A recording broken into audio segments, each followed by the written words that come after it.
Welcome, everyone. This is your friend, the DN What If, here with another exciting fanfiction. Today, we're diving into the story of What If Deku Had All for One instead of One for All? If you enjoy this video, don't forget to hit that like button and subscribe for more fanfiction content just like this. Now, let's get started with the fanfic.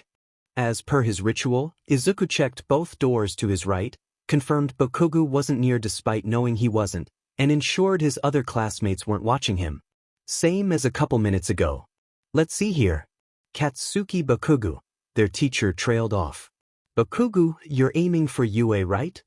The classroom erupted into chatter, everyone muttering about Bakugo's likelihood of attending a school with an acceptance rate of 0.2% for its hero course.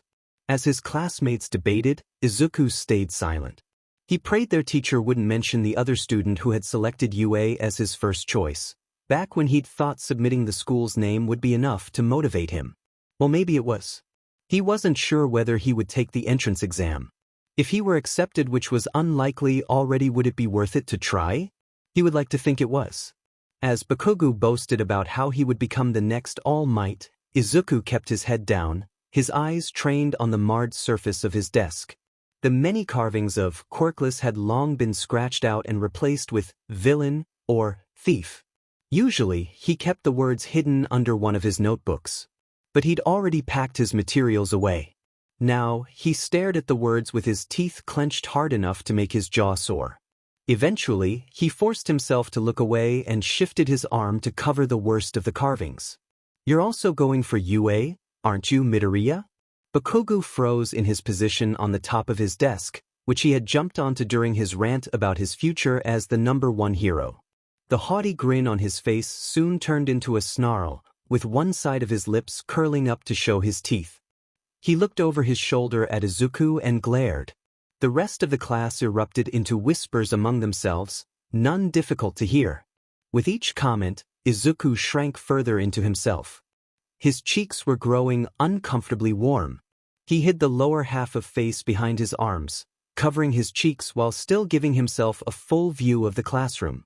Fighting back tears, he could only hope his classmates wouldn't notice. Bakugo jumped down from his desk, so Izuku's head shot up. Izuku had done it quickly, as he was well aware Bakugo would notice and consider it a testament to Izuku's inferiority. Therefore, Izuku might just be able to escape unharmed later. With a scowl and a few mighty stomps over to Izuku's desk, Bakugo slammed a hand down on the scratched surface. An explosion lit up between his fingertips. In a flash, the force of a controlled blast threw Izuku into the wall not far behind his chair. Sparks crackling on his palms, Bakugo leaned forward, glaring down his nose at Izuku as he cowered. He knew Izuku wouldn't try to take his quirk. They both did. Izuku pressed himself against the wall, eyes darting left and right in an attempt to find the easiest escape route despite knowing them by heart.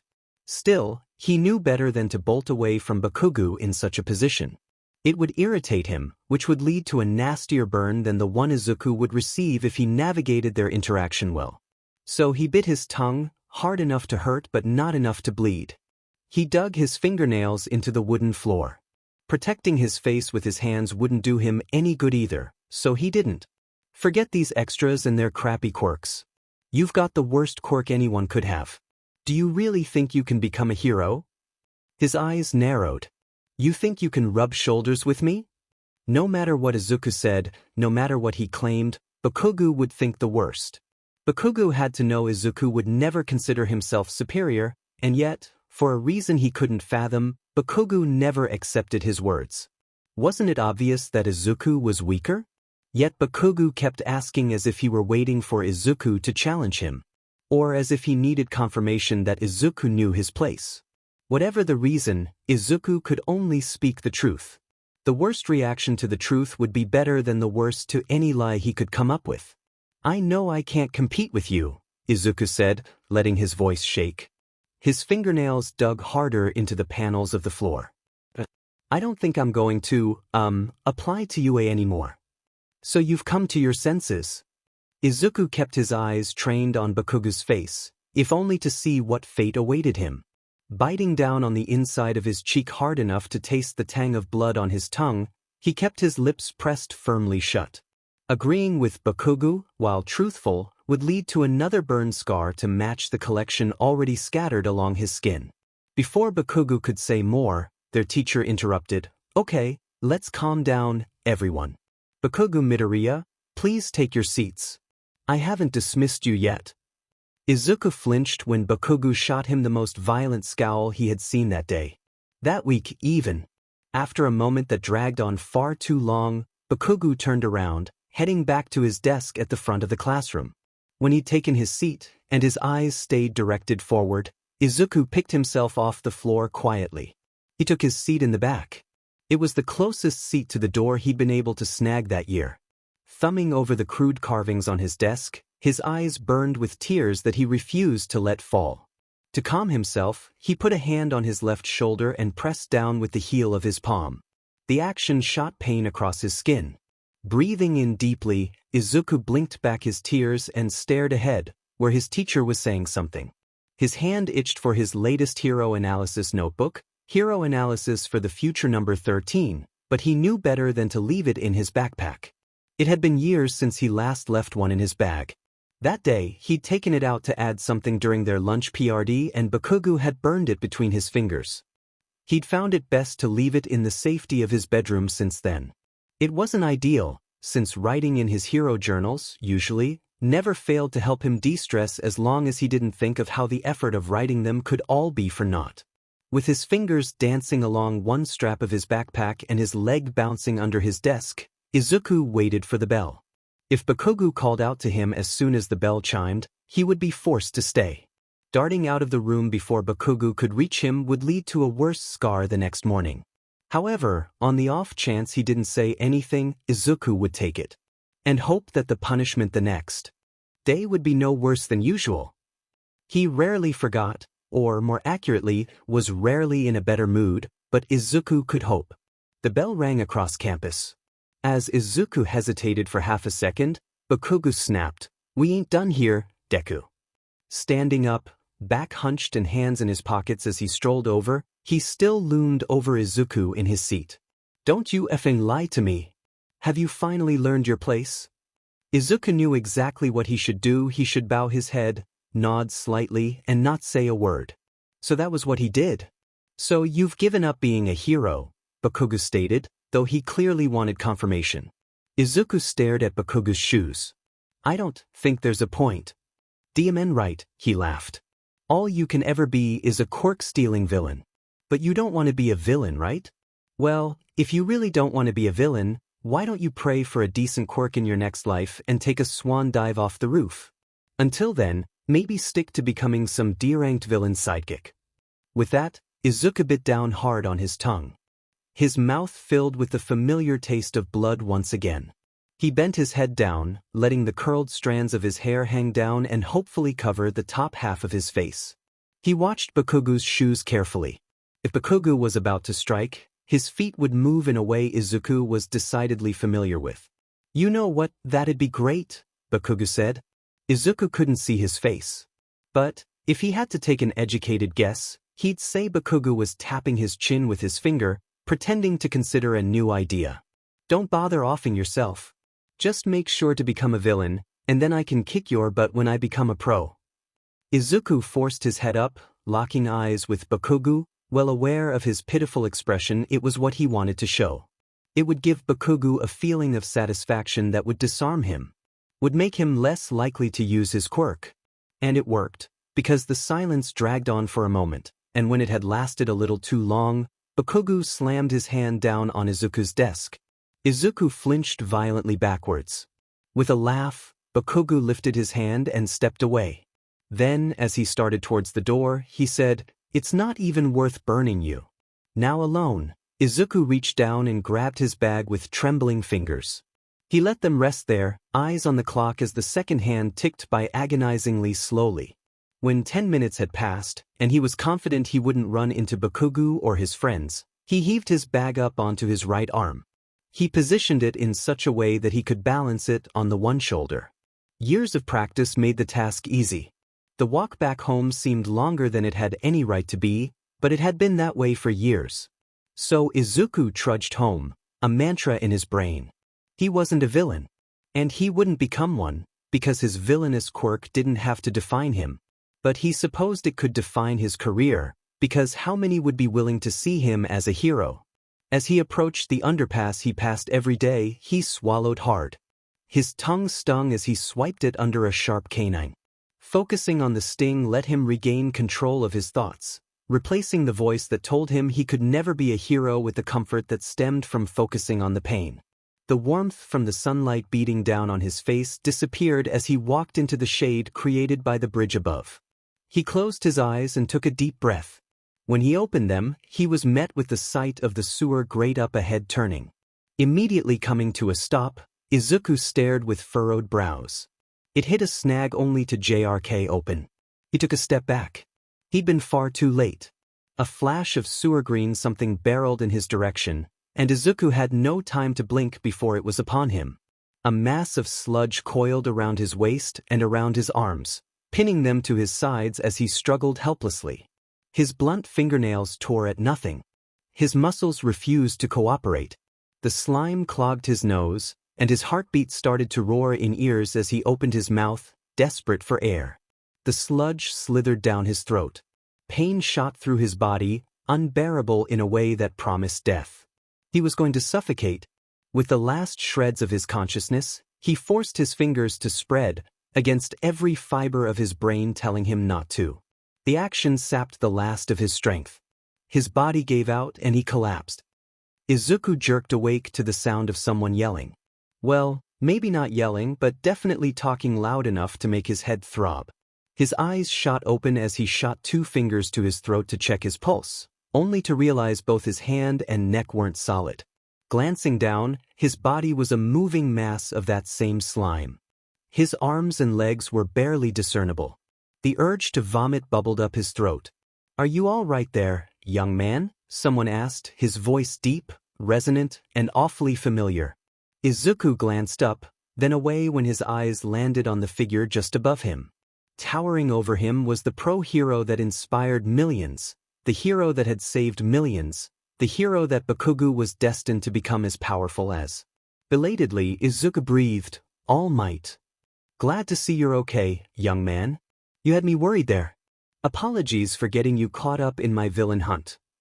He glanced back at a man tied up behind him, body lying limp on the asphalt. "But I must ask you, what is your quirk? I almost apprehended you instead of the villain." He motioned towards the man again. Izuku dropped his head, letting the messy strands hide his eyes. He stared at All Might's shoes. Well. He couldn't refuse to answer the symbol of peace, of all people. Still, he wasn't exactly inclined to reveal the one quirk that even All Might might not be able to truthfully say could be heroic. It's the ability to take another person's quirk and use it as your own? Izuku nodded, eyes downcast. He forced his eyes upwards to gauge All Might's reaction, and he couldn't say it was a pleasant one. The pro had a smile on his face as always, but it was tight around the edges. He was clearly unable to think of a response that wouldn't be too harsh. "I know it's a villain's quirk," Izuku said. He tried to smile, but he could feel how awkward and unconvincing it was, so he dropped it. Can I give his quirk back?" "Oh yes," All Might said. He pulled 2 plastic bottles from his pockets, and Izuku wondered how they'd managed to fit, even in his cargo shorts. It was strange seeing him out of his hero costume, but the villain must have caught him during the little time he had to himself. "When he tries to use his quirk, I'll wrestle him into these." Izuku nodded and stood up slowly, unable to suppress the quirk. He shuffled his way towards the man. Dropping to his moldable knees, he reached out. He placed a cold, slimy hand on the man's arm and willed the quirk to flow back to its owner. After a few long seconds of attempting to consciously use a quirk for the first time in 7 years, it worked. Once he'd rid his body of the sludge, the injuries he'd sustained from the attack drifted to the forefront of his mind. His throat felt raw, and every breath sent fire shooting through his lungs. Still, it was something he could manage. It was somewhat necessary for someone in his position. Maybe it was the constant ache in his joints, which had manifested a few years ago, that was to blame for the adjustment. Or maybe just Bakugo. All Might forced the villain's body turned sludge into the plastic bottles, the man unable to escape every blow from All Might's superpowered punches. Air billowed out from the sheer force. Once his work was complete, the villain caged behind plastic. He turned back to Izuku. It is not a villain's quirk unless you are a villain, my boy. It is what you do with it that determines whether it is villainous or not. Izuku stared at him. Do you really believe that? Of course. Do you think I could become a hero? Even with my quirk? Even when nobody agrees with you? For a moment, All Might seemed to hesitate, but his smile stayed unwavering on his face. At first, Izuku tensed, but then All Might said, "It would be difficult, I cannot deny that. But I believe you can be a hero," and Izuku's shoulders dropped. And just like that, he was crying. But he was smiling as well. He could be a hero. Had he ever heard those words before? Have you considered applying to UA? Izuku tilted his head. Did that question have anything to do with the rumors of All Might becoming a teacher at UA this year? Izuku nodded, sniffling. Did. It used to be my dream school. Maybe. I believe you should apply. I would say you have a good chance of being admitted into the hero course. He opened his mouth, hoping to find something to say when he did, but he didn't. For the most part, he'd stopped crying, but now he wasn't sure he wouldn't start up again. Of course, it was possible that All Might was only suggesting the option to appease him for fear of what he'd do otherwise. He had the quirk of a villain, after all. If All Might destroyed his dreams now, he'd take the option that was expected of him since the day his quirk manifested. Was All Might only encouraging him to put an end to a potential threat? To be able to supervise him? No, he shouldn't think like that. Here the symbol of peace was telling him the one thing he'd been craving to hear for nearly a decade. Izuku wasn't going to doubt him. Even if All Might was indeed looking to control him, the fact remained the same that he had said Izuku could become a hero. Why would he lie about that? Would he lie when, if it weren't possible, Izuku would eventually reach the same conclusion and become a villain in his indignation? Maybe Izuku could be a hero. All Might wouldn't know personally if it were possible. His quirk was too heroic for that. And while Izuku couldn't name a hero with a quirk truly comparable to his, and he knew just about every pro-hero in every hero-centric country, including the major underground heroes in Japan, there were some with seemingly villainous quirks. The top 10 list of heroes with villainous quirks didn't exist for nothing. Maybe Izuku really could get into a hero course. And become a hero. And prove to everyone that he wasn't villainous, that villainous quirks didn't exist. You really think so? Izuku asked, but it was a stupid question. He shook his head. I'll do it. I'll apply. Thank you. The sound of a blast of wind startled Izuku out of his thoughts, and he hoped All Might hadn't seen his instinctual flinch. But he couldn't have, because he was surrounded by steam. Where it had come from, Izuku had no clue. When the steam cleared, Izuku was met with the sight of a scrawny man, his face sunken like he hadn't eaten in weeks. His eyes darted around the dark underpass, searching for the All Might he'd grown up watching. He turned up empty. No, the scrawny man's bright blonde hair and black scara and blue irises were the same as All Might's. Had he been hit by a quirk? But nobody else was in the area. All Might? What happened? The man sighed, and a little rivulet of blood ran from the corner of his mouth. He swiped it away with the back of his hand without looking to see if he was even bleeding. Was it really that common an occurrence? Now you've seen the real me, kid. Don't go telling anyone about this, okay? Izuku stood in silence, gaping. What had happened to All Might's more muscular form? Had he always had two forms, or was this a new development? Was it permanent or temporary? If he was bleeding from the corner of his mouth, he was likely injured internally. And while that seemed to be something that should be temporary, he would have already sought aid from the best doctors the country, or world, could offer, so it didn't make much sense for him to be so casually bleeding unless he'd resigned himself to that life. Izuku found it best not to voice anything, figuring the hero wouldn't answer his questions anyway. So he waited for All Might to explain himself in a way he deemed appropriate for a civilian to hear. 5 years ago, All Might started, pulling the hem of his shirt up to reveal an old, gruesome gash in his side. A villain did this to me. I went through countless surgeries, and I've wasted away because of them. I can only do my hero work for about 3 hours a day now. Izuku cringed at the sight of the wound. 5 years ago? Was that when? Izuku began, but he didn't finish his thought, as any villain that came to mind surely couldn't have done so much damage. Not to the number one. This fight was never made public. So I'll ask that you keep it a secret. Of course, Izuku said. But why tell me so much? All Might sighed. Anyone who saw this, he said, gesturing from his face to his feet, would have questions. And they'd be more likely to voice them online if I didn't offer an explanation. They would be too curious to find an answer. There is still a chance you'll reveal my secret, but I trust you won't. He gave Izuku a pointed look. Izuku nodded. I'll keep it a secret. Thank you, All Might said, patting his pockets where he'd stuck both bottles to ensure the villain was still inside of them. He started toward the end of the tunnel on the side that Izuku had come from originally. Now, if you'll excuse me, I should be getting this villain to the police station. As All Might turned to leave, Izuku squeezed his eyes shut for a quick moment before opening them again, a smaller than before but stupid smile on his face. Thank you. For everything. I'll try for you, eh?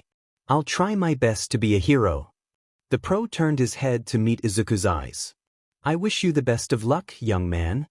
As All Might shifted back into the form Izuku and the rest of the world recognized, jumped up with his quirk aiding him, and disappeared onto the top of a nearby building, Izuku watched him go. Maybe, just maybe, Izuku could be a hero. The first thing Izuku did after All Might disappeared was text his mother, who'd left 3 missed calls and 5 texts on his home screen. After assuring her he was all right, he threw his backpack over his right shoulder and started back home. He walked without care for the wounds he'd gained. His tongue still stung when it brushed against the back of his teeth, and his throat still felt like it had been scraped raw, and his shoulders still throbbed. But every ache and pain had been pushed to the back of his mind. He doubted he'd even need to scavenge his ex-Sisitio knife from beneath the pile of notebooks in his bottom left drawer when he got home. Instead, he couldn't help but replay All Might's parting words in his head, I'll wish you the best of luck. All Might wanted him to become a hero. All Might wanted him to succeed, so maybe his intentions didn't matter. Well, they did, of course, but maybe Izuku could see only what he wanted to see for the sake of motivation. The sake of necessity. Sure, his quirk was villainous or maybe not, if he chose to believe All Might's idea that some quirks weren't innately villainous. But even if All Might believed that, nobody else did. Still, his quirk wasn't useless. If he managed to get into the most well-respected hero school in the country, Eraserhead's alma mater, and never stole his peers' quirks, he had a chance to prove he wasn't a villain. Didn't he? There was a chance he could become a hero. He could become the person he had dreamed of becoming ever since everyone had started to avoid him, rather than settling for a career as a quirk analyst. There wasn't much of a precedent, considering his quirk was one of a kind. A pro hero, above ground or underground, had never been documented with a quirk that allowed its user to steal other quirks. But there was one hero who few knew existed but Izuku loved dearly, and that was one underground hero by the name of Eraserhead. While Izuku stole quirks, he erased them. Though it wasn't the same, it was by far the closest quirk to Izuku's that he had ever found. The commonality they shared was there. Both took away quirks that did not and would never belong to them. Izuku's was far worse, of course, but still. It was why Izuku had a poster of Eraserhead on the wall above his desk in his bedroom. Though he wished he could have a figurine to match, Eraserhead was too unknown. Such was the reality of an underground hero. But Izuku could understand the want to remain out of the spotlight, where above-ground pro heroes were constantly assailed by fans asking for autographs, the press asking for interviews, and the public judging their every move. He had a chance. It was what he would believe when he applied to UA and walked through its enormous front doors to take the entrance exam. Because what had he been thinking, deciding it would be best to give up and rewrite the list at least in his head, as he could only submit his form once of his top-choice high schools. If All Might had wished him luck, wanted him to succeed, who would he be to go against his wishes? Izuku would do his best to become a hero, and he wouldn't stop until he succeeded. So, with a newfound energy in his step, Izuku headed home. He wove his way through the suburb, following one sidewalk to the next and dodging anyone who was walking in the opposite direction. It was a warm day without a cloud in the sky to block the sun, so whenever Izuku looked up, he had to shield his eyes with his hand. He didn't mind at all. When he opened the front door to their apartment, his mother shot up from where she'd been lying on the sofa in the living area. "Izuku, what happened? Why were you out so late?" she asked, greeting him by shuffling over in her slippers. She stopped just before she was in reaching distance of him as he shut the door and locked it. He gave her an apologetic grin. Well, I met All Might. He told me I could be a hero." For a moment, she stared at him like she couldn't quite understand what he'd said. Considering he'd just mentioned he'd met the most popular pro-hero in the world, it was a reasonable reaction. Finally, her eyes widened, then softened. "Oh, that's wonderful, sweetie." Her voice was certainly happy, and Izuku couldn't ignore that. Still, he also couldn't ignore the tinge of fear that blighted each word. It was something he'd deciphered years ago, when he had picked up on his mother's never-ending concern. What did Izuku's peers think of him? Though he supposed it was unfair to blame it solely on that, when she also worried that he would get himself killed. "But how did you run into each other?" I might have seen a villain, and thought a pro would show up soon," he lied. No reason to make her worry more than necessary. She frowned at him. "I thought you'd finally stop that." She circled around him, checking for injuries, but he'd checked to ensure his clothes had been left intact after the sludge disappeared. "I'm sorry," he said. "The villain was just right there. I wasn't checking for fights in the area, I promise." He really was right there. "But it won't happen again. Promise."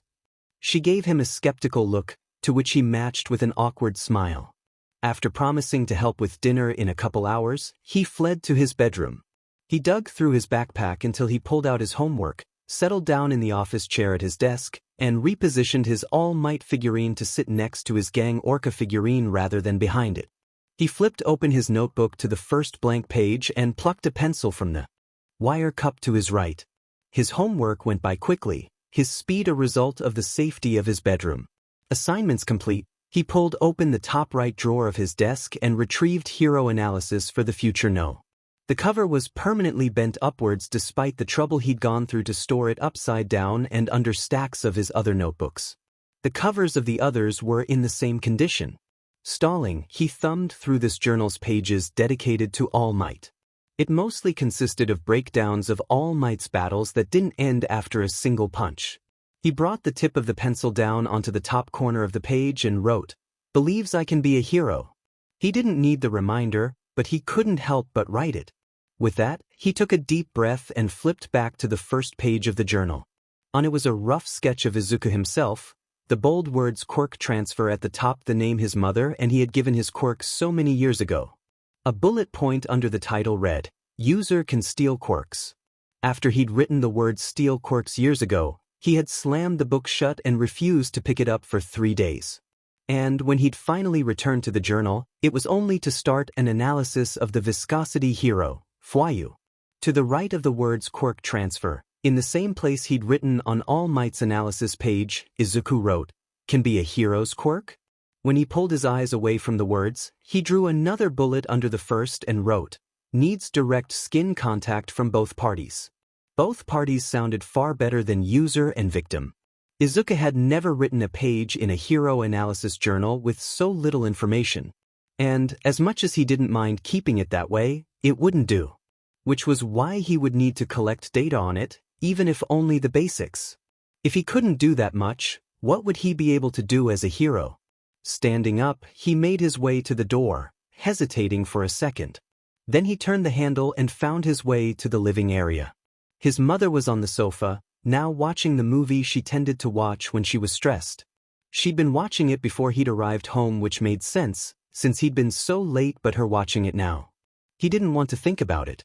Izuku turned away from the TV. Placing his hands on the top of the cushions as he stood behind the sofa, only doing so after ensuring she was aware of his presence, she paused her movie. She looked up at him with an expectant smile, but it dropped when she met his eyes. "What's wrong?" Izuku swallowed. "I was hoping I could train my quirk. I think I want to, try for UA again. His eyes never once landed on his mother's face. So, I was thinking I would need to know at least a little more about it. Would you like to use my quirk? She asked, her voice soft.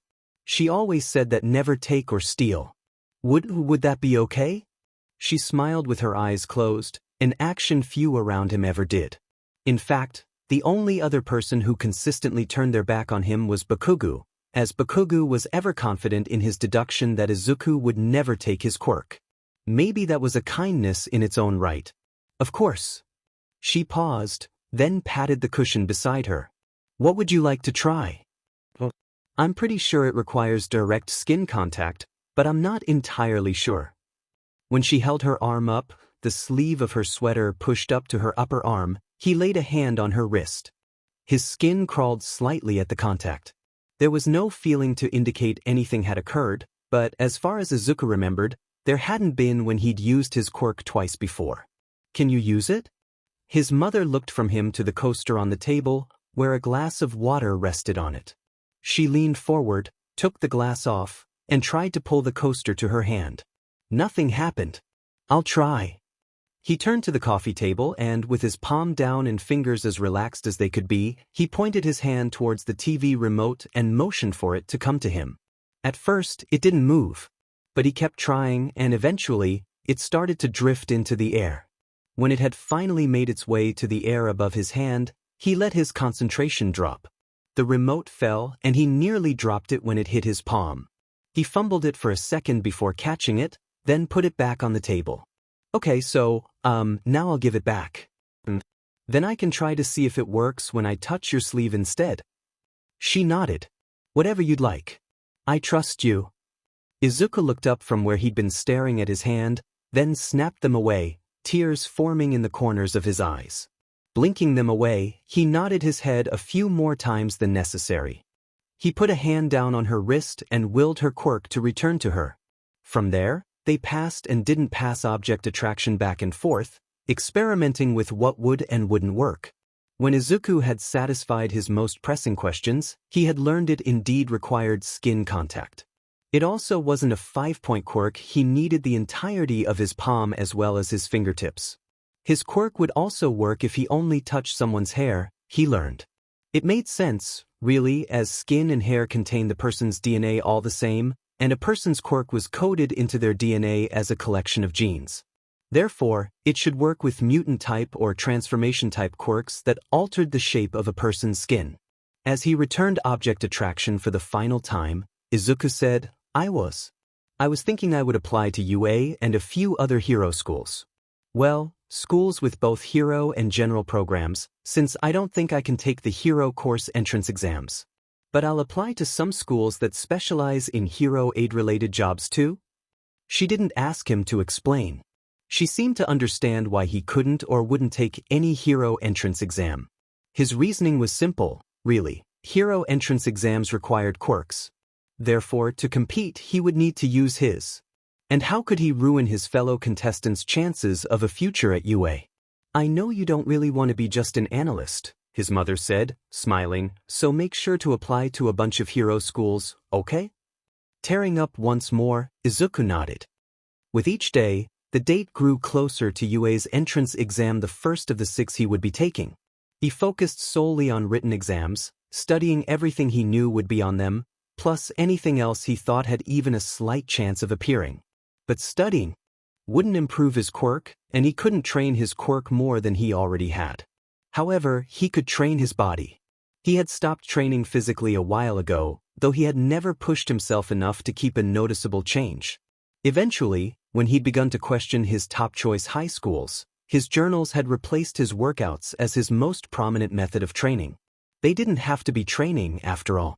But while analysis was useful in its own way, it was certainly not the sole skill necessary for Japan's top hero school.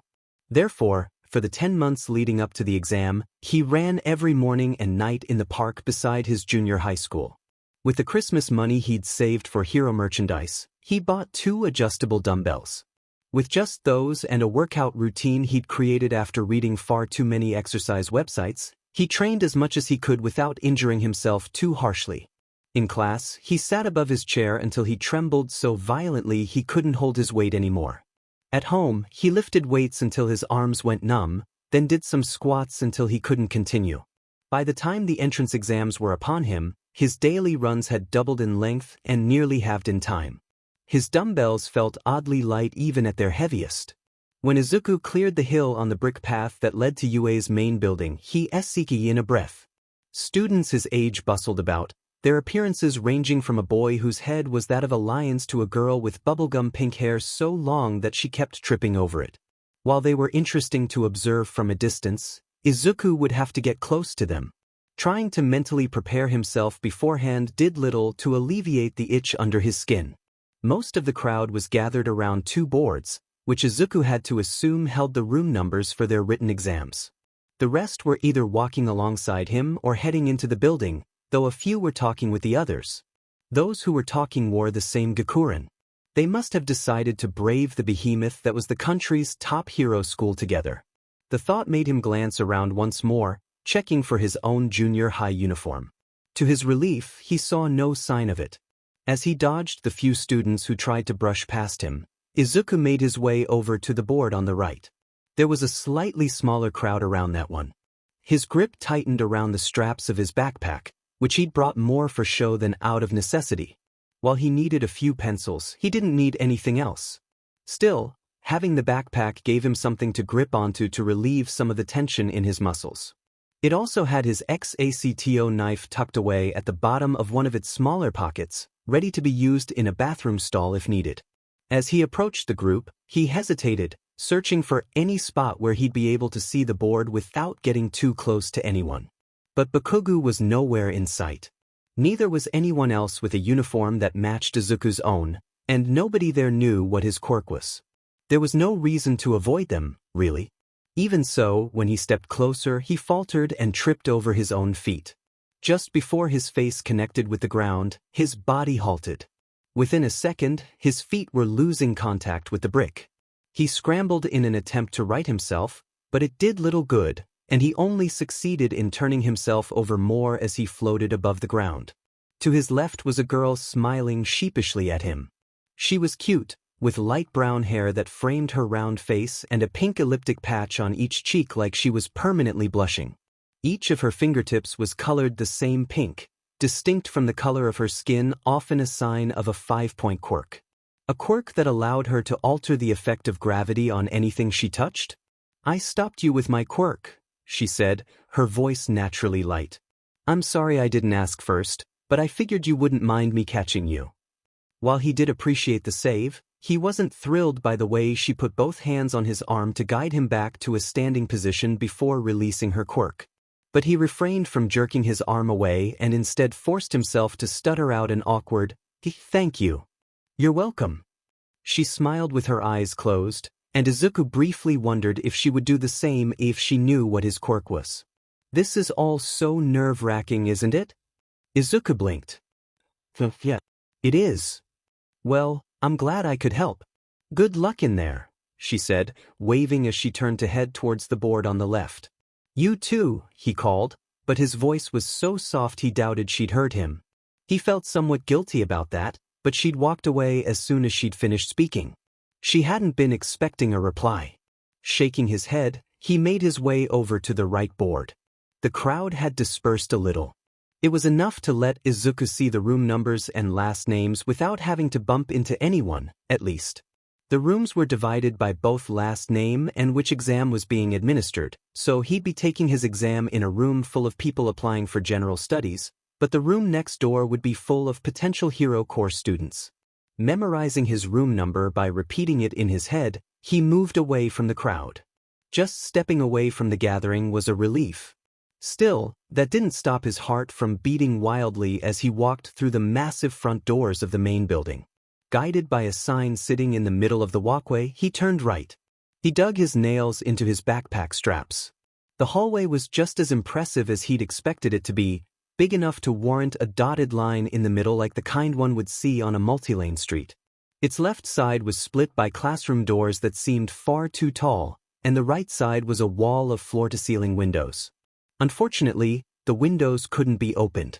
That only left the main entrance behind Izuku as an exit he was certain would work if needed. Though the size of the classroom doors would suggest UA was attempting to be courteous to students with mutant-type quirks, the doors were strangely narrow. That seemed to defeat the purpose. Not to mention they were tall enough to force Izuku to crane his head backwards to look at the little sign that the room number was displayed on. He was short for his age, yes, but even someone of All Might's height would still have to tilt their head. The first floor was dedicated to the first-year classrooms, judging by the bold red 1F that was pasted on the blue sign above the door and the 1E that was above the door at the end of the hallway. At the end of the hallway, he turned. He made sure he kept to the left side of the dotted line. Though he could tell the hallway turned left again at the end, Izuku wouldn't need to take another turn. Just before the turn was Class 1 as classroom, obvious by the blocky 1A that was painted on the door. It was the only door to have its label painted on it. At least the school acknowledged its favoritism, Izuku supposed. His exam room, Class 1D, was the second door on his left, one that came after what he assumed was a janitor's closet. The door was open, and from his angle, Izuku could see the hunting dog hero, Hound Dog, sitting at the desk at the front of the room. He was wearing his hero costume, complete with a muzzle that he could talk through. Though he knew he'd be too nervous to talk to Hound Dog for anything not exam-related or even exam-related, honestly it was still rather exciting to see a pro hero up close. As he walked, he glanced up at the other classroom doors down the hallway. When he did, he managed to catch a glimpse of the girl who'd saved him walking into Class 1A. If he wasn't mistaken, that was one of the rooms for the written portion of the hero course's exam. Izuku's eyes moved down to Class 1B, then down to Class 1C. Class 1C, he remembered seeing, was another room dedicated to the hero course examinees. Strangely, the door was closed, and a crowd of around a dozen students were loitering outside, clearly waiting to be let into the room. It seemed like the wrong time for a proctor to be late. "This is a general studies room, right?" a deep and raspy but clearly feminine voice asked. "Like, for taking the exam?" Izuku stopped in his tracks and turned to face the girl, unsure of whether he was the one she was talking to. Piercing brown eyes that were framed by black markings, a mutant-type wolf Quirk, stared down at him. It took him a moment to recognize her as the girl who'd been waiting with the rest of the group to get into Class 1C, though she'd been leaning on the wall instead of talking with anyone. One blue-gray furry ear on the top of her head twitched as she waited for an answer.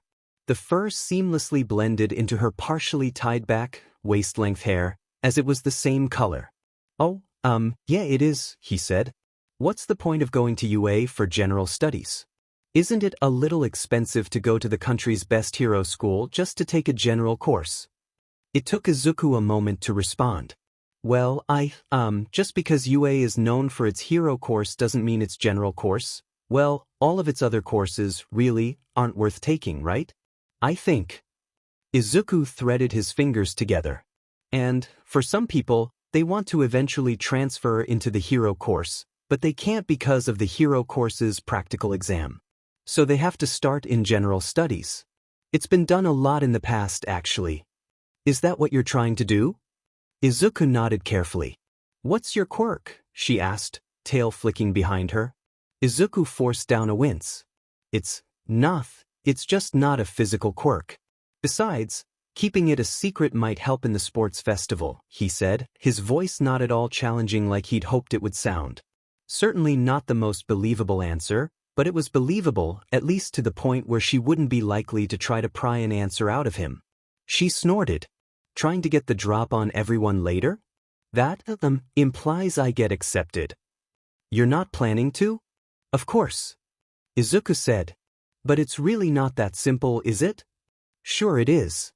Before Izuku could stutter out an inadequate response, the appearance of someone new caught his eye. With hunched shoulders and his hands shoved inside the pockets of his all-black outfit, he was strangely familiar. Eyes narrowing, Izuku tried to recall where he'd seen the man. Why couldn't he remember ever seeing such bloodshot, tired eyes before? Izuku essayed in a breath it was Eraserhead. Was he the proctor for Class 1 CS exam? Judging by the way he brushed past the throng of students gathered around the door, using nothing but a merciless glare to get them to part, that answer was a yes. For a second, Izuku wished he was Class 1 DS Proctor. But he took that idea back the moment it entered his brain. He doubted he'd be able to focus on his exam with his favorite hero sitting not 3 or 4 meters from him. Not in any hurry, is he? Izuku focused back on her. At least he's here now, right? She made a face. I guess. Seeing an opportunity to escape, Izuku said, well, I should probably, get going. Good luck on your exam. You too. Izuku gave her a parting smile and spared one last glance at Eraserhead, who was now sitting down behind the desk in the front of the classroom, before hurrying to his own room. If Eraserhead was a proctor for Class 1 CS exam, he was obviously a teacher at UA. The question was which course and which class he was the teacher of. Being an underground hero, Izuku wouldn't picture him as a teacher in the hero course. But some hero course students were bound to become underground heroes, so maybe he was a one-of-a-kind hero course teacher. Whatever the case, Izuku shouldn't be thinking about it now. He had an exam to take, and if he failed it, he would have to kiss his dream school goodbye. He had one chance, and this was it. He could think about Eraserhead afterwards. Walking through the door with newfound determination, Izuku looked to Hound Dog for directions. The hero asked his name, and when Izuku gave it, he directed Izuku to the seat in the back corner of the room. It was on the far side, which meant it was the farthest seat from the sole exit. Not exactly ideal. But it was in the back, at least. He could survey the entire classroom easily from there. The clock read that they still had 22 minutes before the exam began, and Izuku hadn't brought any of his study materials. He knew it would do him no good, as he could never truly concentrate when others were in the room. Unless it was his mother. So he opted to examine the classroom, taking in the large chalkboard on the opposite wall behind Hound Dog and the 4 columns of 5 seats each that everyone currently sat in. Most of his fellow students had arrived already, with only 4 seats still empty. He glanced at each student in the room, never looking for more. Then a second for fear they'd notice. Overall, the room was rather plain. But it had an atmosphere entirely distinct from his junior high school, which was a combination of entirely refreshing and absolutely uncomforting. When Hound Dog stood up to hand out their exams, telling them not to cheat or use a pen, Izuku pressed 2 fingers to his throat. His heart was beating erratically. Then the bell rang, and everyone else flipped to the first real page of the exam. Izuku belatedly followed their lead. He stared at the first question with uncomprehending eyes, even after reading it 3 times. Swallowing harshly, he tried again, only getting a basic idea of the question without any specifics. Glancing at the clock to find 3 minutes had already gone by, Izuku gritted his teeth.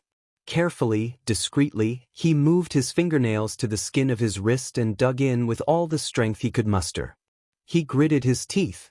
When he eventually let go, he found each fingernail had left a dark purple crescent embedded into his skin. Turning his arm over so nobody could see it, Izuku took a deep, steadying breath. Once again, he tried to read the first question. When his eyes landed on the particle at the end of the question, he let himself smile slightly. Not only did he understand what it was asking, the answer also came to him immediately. He was all right.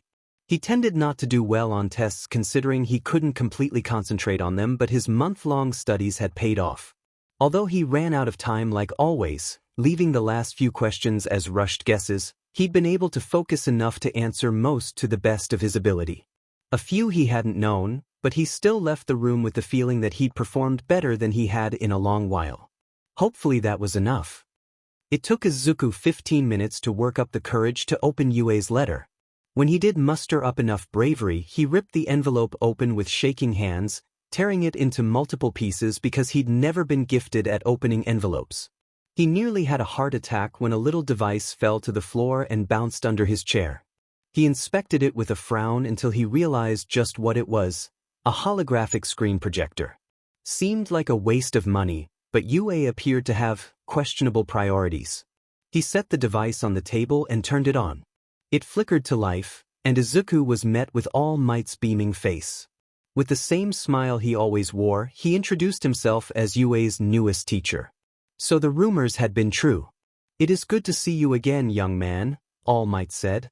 "Out of 100 points, you scored an 89 on the General Studies written exam. Not the highest score, but certainly not the lowest. Izuku stared at the screen, heart fluttering before he could force himself not to hope until he'd heard the verdict. Due to this, you'll be joining 19 other students in Class 1C. Congratulations, young Midoriya. He had been accepted. Izuku couldn't help but cry, but he was grinning all the while. And when his mother inched the door open and eventually peeked inside, waiting to hear the news, he flashed her the brightest smile he'd given anyone in a while. She blinked, and then her eyes softened, and just like that, they were crying together. When Izuku crested the hill beyond UA's entrance gate once again, he had the urge to turn right back around and never return. But this was his chance, and this was what he wanted. So he dug his fingernails into his embarrassingly sweaty palms and started walking again. Eventually, he put his left hand on his backpack strap and shoved his right in his pocket just to keep it from swinging awkwardly by his side. After nearly tripping on the walkway again, he walked through the front doors of the building, which had been left open. Would the doors be open every morning? There was no way a single student would be able to open them. Even a crowd of students working together would most likely fail. At least, a crowd of students without any strength-enhancing quirks. Izuku had his schedule in his pocket in case he needed it, but he'd already memorized it in preparation, as he'd prefer not to take his eyes off of his surroundings to glance at the paper. Turning right and then left, he walked by a few students loitering in the halls. Still, there were far less than he'd expected there to be when he'd envisioned the school before walking into it a month before. Although he'd only seen the one hallway. And he had no idea where the cafeteria was, so he hoped he'd be able to follow a crowd when the lunch bell rang. Because, sadly, he would have to eat lunch to ensure his health. The classroom door was open, much to his relief. He really didn't want to make a fool of himself by attempting to open it when there were other students in the hallway. If he couldn't heave the door open, it was doubtful that his peers could either, but he still would rather not risk it. Behind the desk in the front of the room, which was identical in layout to Class 1D's classroom, was ectoplasm. He ranked number 7 on the top 10 most villainous-looking heroes list. He earned the title for the same reason the other 9 did. His quirk gave him a threatening appearance. Without any lips, his teeth were fully visible. And with the way his gums pulled from his cheeks to meet his teeth, they looked like they'd sunken into his face. That coupled with his lanky figure and stern, sharp eyes made for one of the less approachable pro-heroes in the country. As Izuku walked into the room, the pro-hero greeted him by name, and Izuku stuttered out a greeting in return. Would he even be able to concentrate on the material in his classes, as much as he normally could, when a pro was teaching them? It seemed Izuku had frozen just beyond the doorway, because a second later someone was approaching him from behind. Hopping out of the way, Izuku apologized profusely. The boy's hair sparkled like snow in the morning sunlight, and it was the same color as well. Unlike Izuku, whose dark freckles ran across the bridge of his nose to the outer corners of his eyes, he had white flecks that clustered only under the inner corners. An ice or snow-related quirk. Izuku moved to the back of the room, swinging around the desk so he wouldn't be too close to anyone as he passed by. Since ectoplasm hadn't told him to sit anywhere specific, he assumed their seats weren't assigned. The seats closest to the exit had already been taken. Only one remained in the last row, so Izuku hurried to claim it.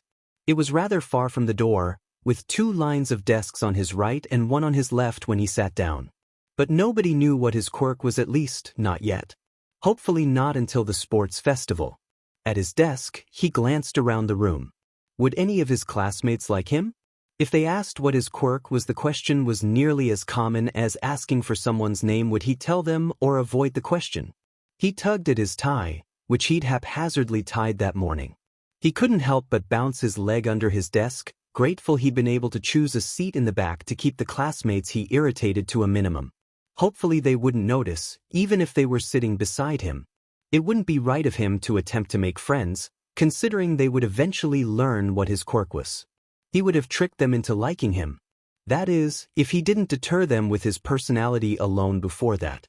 A minute later, another student waltzed in, his hands in his pockets and his eyes drooping like he hadn't slept properly in days.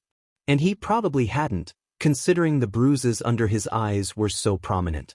Izuku had them too, but they quite literally paled in comparison. His purple hair seemed to defy gravity completely, sticking up at every angle in a soft wave, contrasted by a squared face.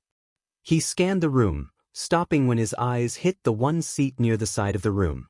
As soon as he sat down, he put his head on his desk and closed his eyes.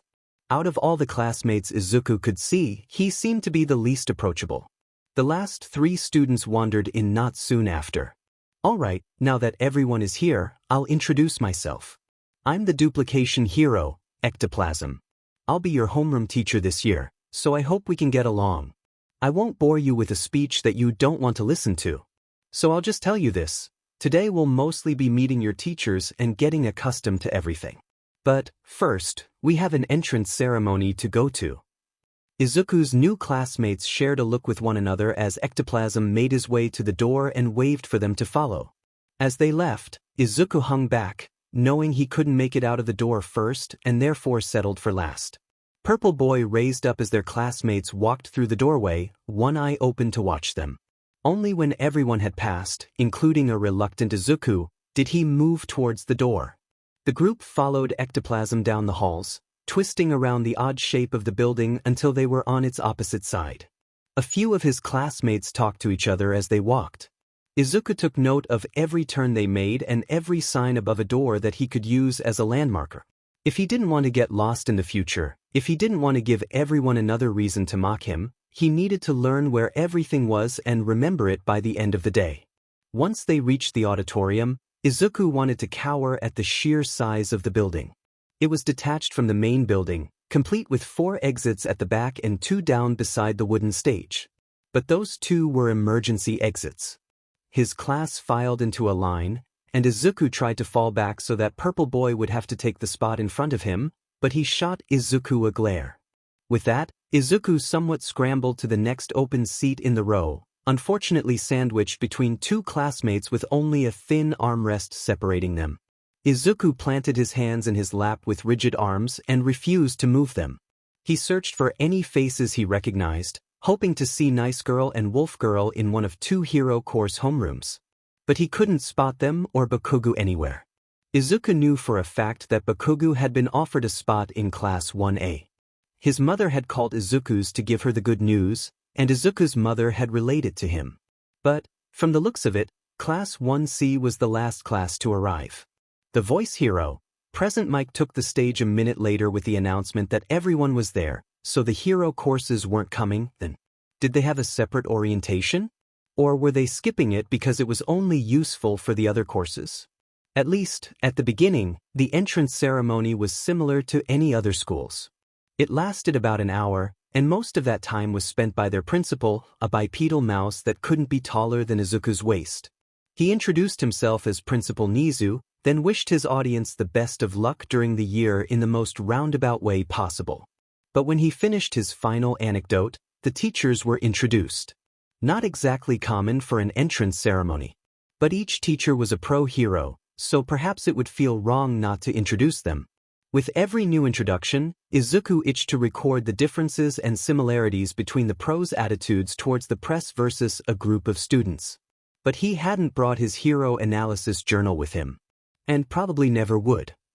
They didn't introduce any hero course teachers, so Eraserhead either taught first-year hero course students exclusively or any class for the 2nd or 3rd years. After Principal Nizu admitted they had no time to waste with ceremonies, but he was the one who'd taken forever to give his speech, he released the classes 2 at a time. When their turn came, Izuku paid close attention to the path they took back to their classroom. Back in their homeroom, he could say with confidence that he'd be able to navigate to the auditorium on his own. The rest of their morning classes passed more quickly than Izuku had anticipated. In every class, their teachers introduced themselves and explained what they'd be covering throughout the year. When the bell rang to signal the start of lunch, Ectoplasm gave the class directions to the cafeteria. He suggested that they use the time to get to know one another. With his heart beating a little too quickly in his chest, Izuku followed the crowd. Would he have to find somebody to sit with? Or would there be an empty table for him to sit alone? Did he want to sit alone and draw such negative attention to himself? As tempted as he was to skip lunch entirely, he needed to eat. Depriving himself of food when he would be training after school ended wouldn't be his smartest idea.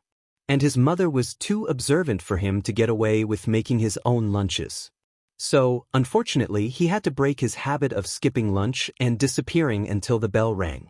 The size of the cafeteria was nothing like he'd ever seen. It was even larger than the auditorium they'd been in earlier.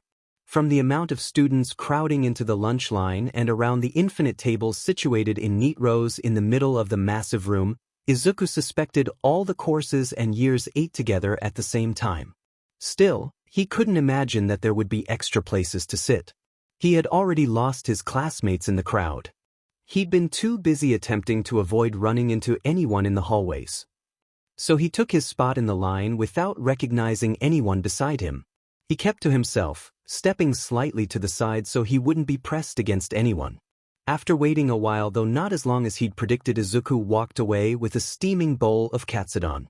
If he was going to sit with a group of his peers at a lunch table for the first time in 7 years, he figured eating his favorite food should help a little. He searched for Nice Girl or Wolf Girl, but yet again, they were nowhere to be found. Hopefully they'd made it into the hero course and just were lost in the crowd somewhere where Izuku couldn't see. They both seemed like they'd make great heroes one day, and they both seemed like they deserved the chance to follow that dream. Looking for anyone else he recognized, Izuku's eyes eventually landed on a head of hair that was hard to miss. Purple Boy was sitting surrounded by students who looked like second or third years, but the seat across from him was open.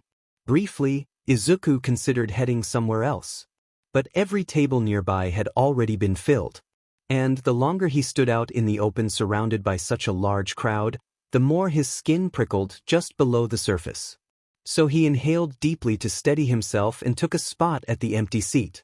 Purple Boy looked up at the sound of Izuku's tray hitting the table. Staring at him blankly, he seemed to silently demand that Izuku justify himself. I'm sorry if I'm, bothering you, but there weren't any other seats, and he trailed off, his voice getting softer as his sentence got longer. Am not here to make friends. Izuku blinked at him, stunned into silence for a moment. Then, why are you here? The boy stared at him, eyes narrowed. He clearly wasn't looking to make friends. Which might work in Izuku's favor, actually. If they could strike up an agreement, silent or verbal, they could sit next to but largely ignore each other every day. Unless Izuku had just ruined it. Gruffly, he said, "To be a hero." Izuku's heart skipped a beat. Me too. The boy raised his head from where he'd been staring at his rice, clearly more interested in their conversation now despite his face remaining neutral. He stared at Izuku as if he were prompting him to continue, so Izuku did. I actually didn't take the hero course's exam, since, well, I knew my quirk, it wouldn't work with the practical portion. Did you take the hero course exam and the general studies exam, or just the general studies? Both. So you didn't score enough points? Or did you not score any? He asked, then cringed. I'm not.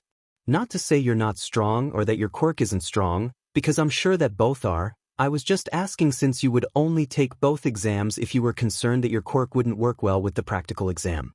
So maybe your quirk is physical but takes too much time to recharge? And therefore you knew you wouldn't be able to score enough points?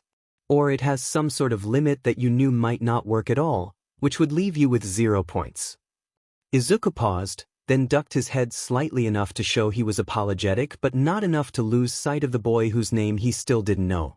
If he was lucky, his head was bowed enough to keep his faint blush hidden. I'm sorry. For all of that. Purple Boy hummed in response. But Izuku could tell by the look on his face that he wasn't irritated, so he tried to brush his embarrassment away. It didn't work much. Points didn't go to me. Why not? Izuku asked, frowning. If he'd defeated the robots that were apparently the enemies in the exam that year, what kind of quirk could possibly keep him from being awarded the points? Quirk's brainwashing. Points went to brainwashed kids. He'd been eating comfortably between his clipped sentences, but he'd stopped as soon as the word brainwashing left his mouth. Before Izuku could draw a conclusion from that, Purple Boy continued with a half-smirk, half-snarl, villainous, right? That wasn't a question that he didn't know the answer to know, that was a question whose answer he was waiting for Izuku to confirm. There was someone like Izuku at UA? Is that what people call your quirk? He didn't respond, but he didn't need to. How does it work? Izuku asked. If you, don't mind me asking. Purple Boy narrowed his eyes. Control anyone who responds TA question oh mine. Only simple commands. Only activates when I want. Izuku fiddled with his chopsticks to give his hands something to do. Well, it might not mean anything to you to hear me say this, but I think your quirk is perfect for a hero. Though his face didn't seem capable of intense emotion, Izuku could see Purple Boy waiting for his next words like he was expecting Izuku to be either lying or about to take them back. Izuku continued. You could just command villains to surrender, couldn't you? And, sure, your quirk has a condition that could pose some problems once villains figure out what it is, but I'm sure there are ways around it. Like, for example, what if you became an underground hero? That way, your name and quirk would stay relatively unknown. Even if rumors spread about you, underground heroes tend to be unrecognizable. But, I guess if you try to make a name for yourself during the sports festival, people might remember what your quirk is later down the line. But probably not, since most people don't recognize Eraserhead, not even the police, and he went to Udata. People will forget your name, and you could disappear into the shadows, I think. Before Izuku could apologize again, Purple Boy asked, Really? Izuku didn't want to give too much away, to reveal that he too had a villainous quirk, one far more villainous than brainwashing. If brainwashing was even villainous at all. But Purple Boy would eventually ask about his quirk anyway. And if his peers had called his quirk villainous, then he would understand, wouldn't he? And from what it sounded like, he had never been told his quirk could be heroic before. Izuku could change that. Izuku smiled softly. Of course, people doubt you because of your quirk, right? He asked, doing his best to maintain a steady expression. Purple Boy nodded slowly. But it's what you do with brainwashing that determines whether it's villainous or not. Such was true for Purple Boy's quirk. It was deemed villainous for what its user could do with it if they so chose to. It wasn't villainous for merely existing. When used by a hero, his quirk would be nothing short of heroic. Sure, to incapacitate villains he would need to temporarily take their free will. But was that not what every hero did in one way or another? Although, was it not somewhat cruel of Purple Boy to brainwash other examinees into scoring points for him? In the end, the points had gone to them instead, but he sure hadn't been hoping for that. But he had just been trying to take the first step towards his dream. Who was Izuku to say what he had done was cruel? It wasn't as if Purple Boy was the only one who would have tried to sabotage his competitors, and he only did so because his quirk forced him to. So, while Purple Boy's quirk seemed villainous, it could only be considered as such under certain circumstances that wouldn't apply to him. After all, everyone had technically been sabotaging the other examinees by destroying robots that another could have fought. Therefore, there was a clear distinction to be made between Purple Boy and Izuku's quirks. Whenever Izuku used his, no matter what situation it may be, it hurt someone. That was what separated their quirks. Purple Boy stared at him a little while longer, then asked, Your quirk? Izuku pursed his lips together, wringing his fingers together. It's not much, really. It's kind of useless. For a hero? Izuku wrinkled his nose, then laughed a little. Yeah, that wasn't the best answer, was it? It'd be hard to be a hero without a useful quirk, he trailed off. Then he took a deep breath and said, Call it quirk transfer. I can take the quirk of anyone I touch and use it for myself. Purple Boy met his gaze when Izuku glanced up briefly to gauge his reaction. Oddly enough, there was no sign of disgust. No fear or horror or panic on his face. Only a partial understanding. Powerful. Izuku smiled down at the table, but he didn't feel it. It's villainous, right? The boy huffed. I didn't think mine was. He paused, frowning as he thought, and Izuku waited for him to continue. No hero exam? Well, I didn't want to use my quirk. If I had, well, it wouldn't have been fair of me to take away the other examinees' chances of getting in. Purple Boy gave him a look for that slight irritation present in the curve of his lips. What had Izuku said? Did he think Izuku was implying his choice of brainwashing some of the other examinees wasn't fair to them? Izuku couldn't say it was fair, but he understood that Purple Boy didn't have much of a choice in the matter. So he moved to tell him that, but he didn't get the chance. You want to be a hero? Of course, Izuku insisted, not sure as to why that was being brought into question. Had bypassing the hero exam entirely given off the impression he wasn't dedicated enough? Shouldn't it prove he was more dedicated, since he refused to use his villainous quirk to harm others? Why? Because I want to prove I'm not a villain. What? I want to be the person people can rely on, the person they can trust to protect them, even with my quirk. I want people to believe that I'm good, Izuku said. Purple Boy just hummed one low, long tone. Izuku leaned forward slightly. Why do you want to be a hero? Can't help what your heart longs for. A soft smile broke out on Izuku's face. That's a great reason.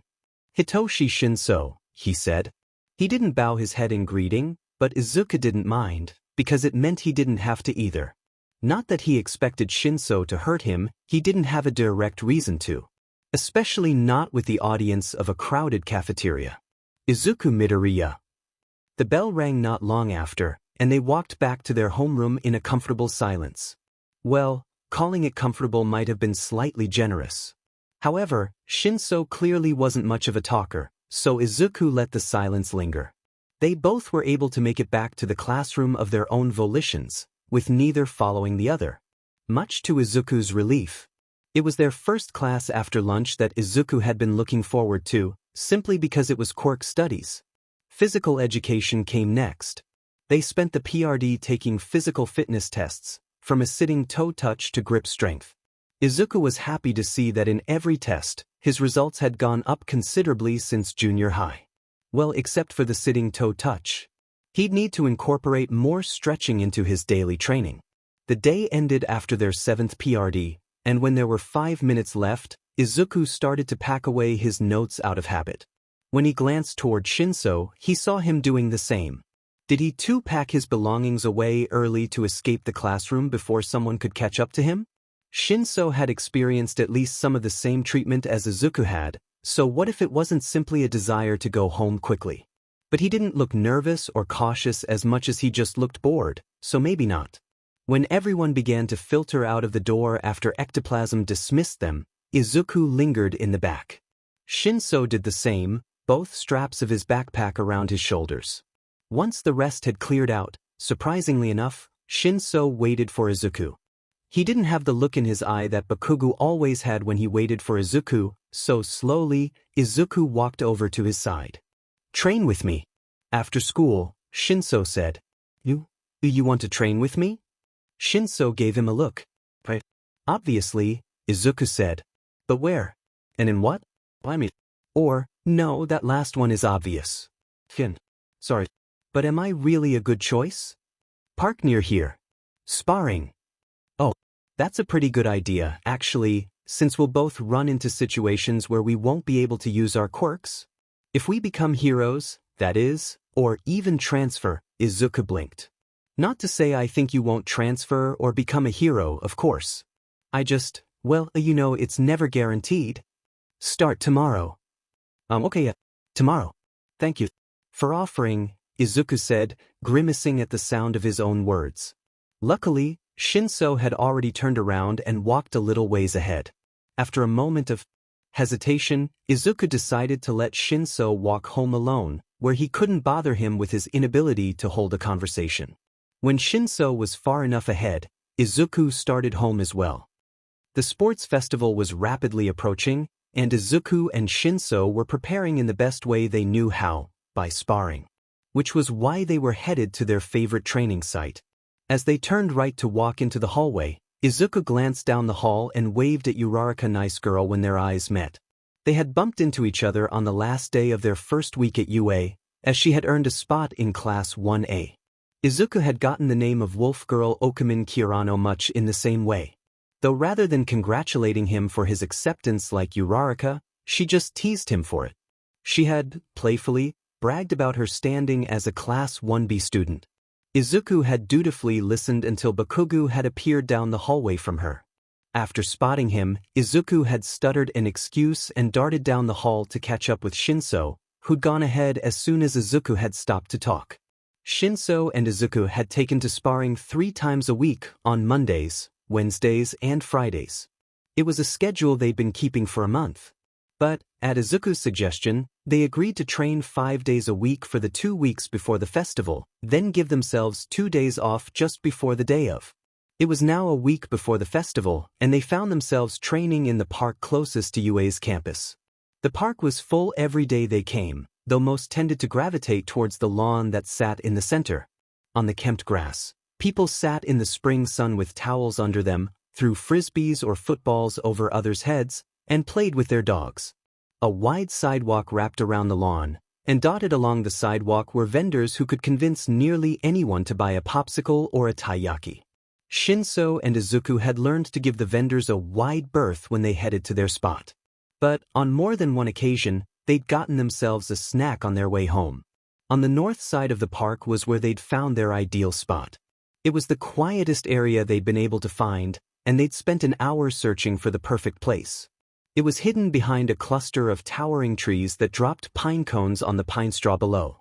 It was nothing more than a small patch of grass that clearly wasn't cut as often as the main lawns, and it wasn't long or wide enough for anyone else to make use of it.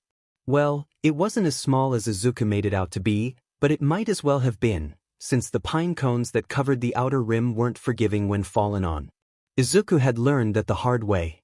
Shinsou had laughed at him, but just the next week, he'd met the same fate. Now, he made a habit of viciously kicking any pinecone he saw.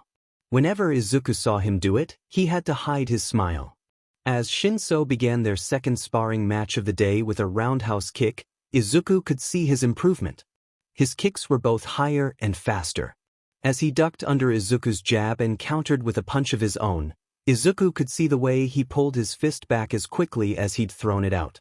It hadn't taken him long to realize Izuku would throw him over his shoulder when he let his arm linger after a punch, but the change hadn't come easy. He'd forgotten often. And Izuku never passed up an opportunity to try a new throw he'd learned from watching martial arts videos. Now, however, any attempt Izuku made to grab his arm ended in failure. While Izuku had never had a problem pulling his punches back, his most glaring limitation was dodging attacks. Just as he'd expected it to be. He was surprisingly gifted at predicting Shinsou's movements. He was able to decipher in a split second whether Shinsou would be throwing a punch, hook, uppercut, or a kick depending on the way the fight was going and the way he shifted his weight. However, despite knowing what attack was coming before it had been thrown, Izuku's body froze when faced with a blow about to land. And when Shinsou landed a hit, it was solid and brutal. His power was a testament of his brute strength and nearly perfect form. This habit of Izuku's was one that had left him with too many bruises to count for far longer than it took Shinsou to learn to pull his punches back. At first, he'd only improved his ability to counter a kick. Catching a kick came easier to him. After all, it required him to take the brunt of the attack in order to pull Shinsou's foot out from under him. Closing in on Shinsou before he could put true power into his kick also came easy, since Izuku was still letting himself take a hit to do so. But, over time, Izuku had started to walk home without quite as many parts of his body aching as before. He'd learned to slip just out of the way of Shinsou's punches, letting Shinsou's knuckles graze his cheek instead. It was the only compromise his body seemed to allow, so he worked with it, learning to move his body so slightly that he essentially stood still. Still, he occasionally took a blow full force. When the attack seemed too familiar and his body locked up. Izuku pushed forwards, grabbing the back of Shinsou's neck and driving his knee into Shinsou's chest. It was the best place he could think of, as it would only knock the breath out of him. Against a different opponent, Izuku's knee might drive into a nose. Without his breath, Shinsou was easy to knock over with a sweep to the back of his knees and a push to the shoulder. Izuku stared down at Shinsou, watching him to ensure he was all right. Shinsou groaned and sat up. "Happy now?" Izuku replied, and the next thing he knew, he was on the ground, lying on his back. Shinsou gave him a smug grin from above, showing his perfectly straight teeth. "That's cheating," Izuku said. "We agreed on not using our quirks." all's fair. Izuku pouted more for show than anything else, then got to his feet by himself. Shinsou had stopped offering a hand ever since Izuku had stuttered out an, it's okay. You don't ever have to, during their first week of sparring. Clearly Izuku's face had, unfortunately, betrayed the true reason for his words. Shinsou didn't ask why, though. Izuku would forever be grateful for that. Instead, Shinsou had made a comment about how he didn't like to be touched either. While it didn't achieve its desired effect, Izuku understood his intention all the same. "Another?" Shinsou asked. Izuku nodded and they put some distance between each other and raised their fists to rest just beneath their chins. Shinsou made no move to resume their fight, and instead said, "Have an idea what the festival be? What the 3 events will be?" Izuku asked, just to give Shinsou an opportunity to correct him, but he didn't take the chance. Instead, he launched himself forward and toward Izuku, pulling his right arm back slightly. He had a habit of telegraphing his first moves no matter how many times Izuku suggested he try to stop. Izuku slipped to the side and said, "Well, the 3rd round is always a one-on-one match of some kind. Other than that, I haven't had the chance to look at the last decade's sports festivals yet to try to predict what the first 2 rounds will be. Mr. Terumi always assigns so much homework." Shinsou tried a left hook, saying, "He doesn't." Izuku ducked under it and landed a jab to Shinsou's shoulder. He was breathing so heavily that it took a while to force out each sentence.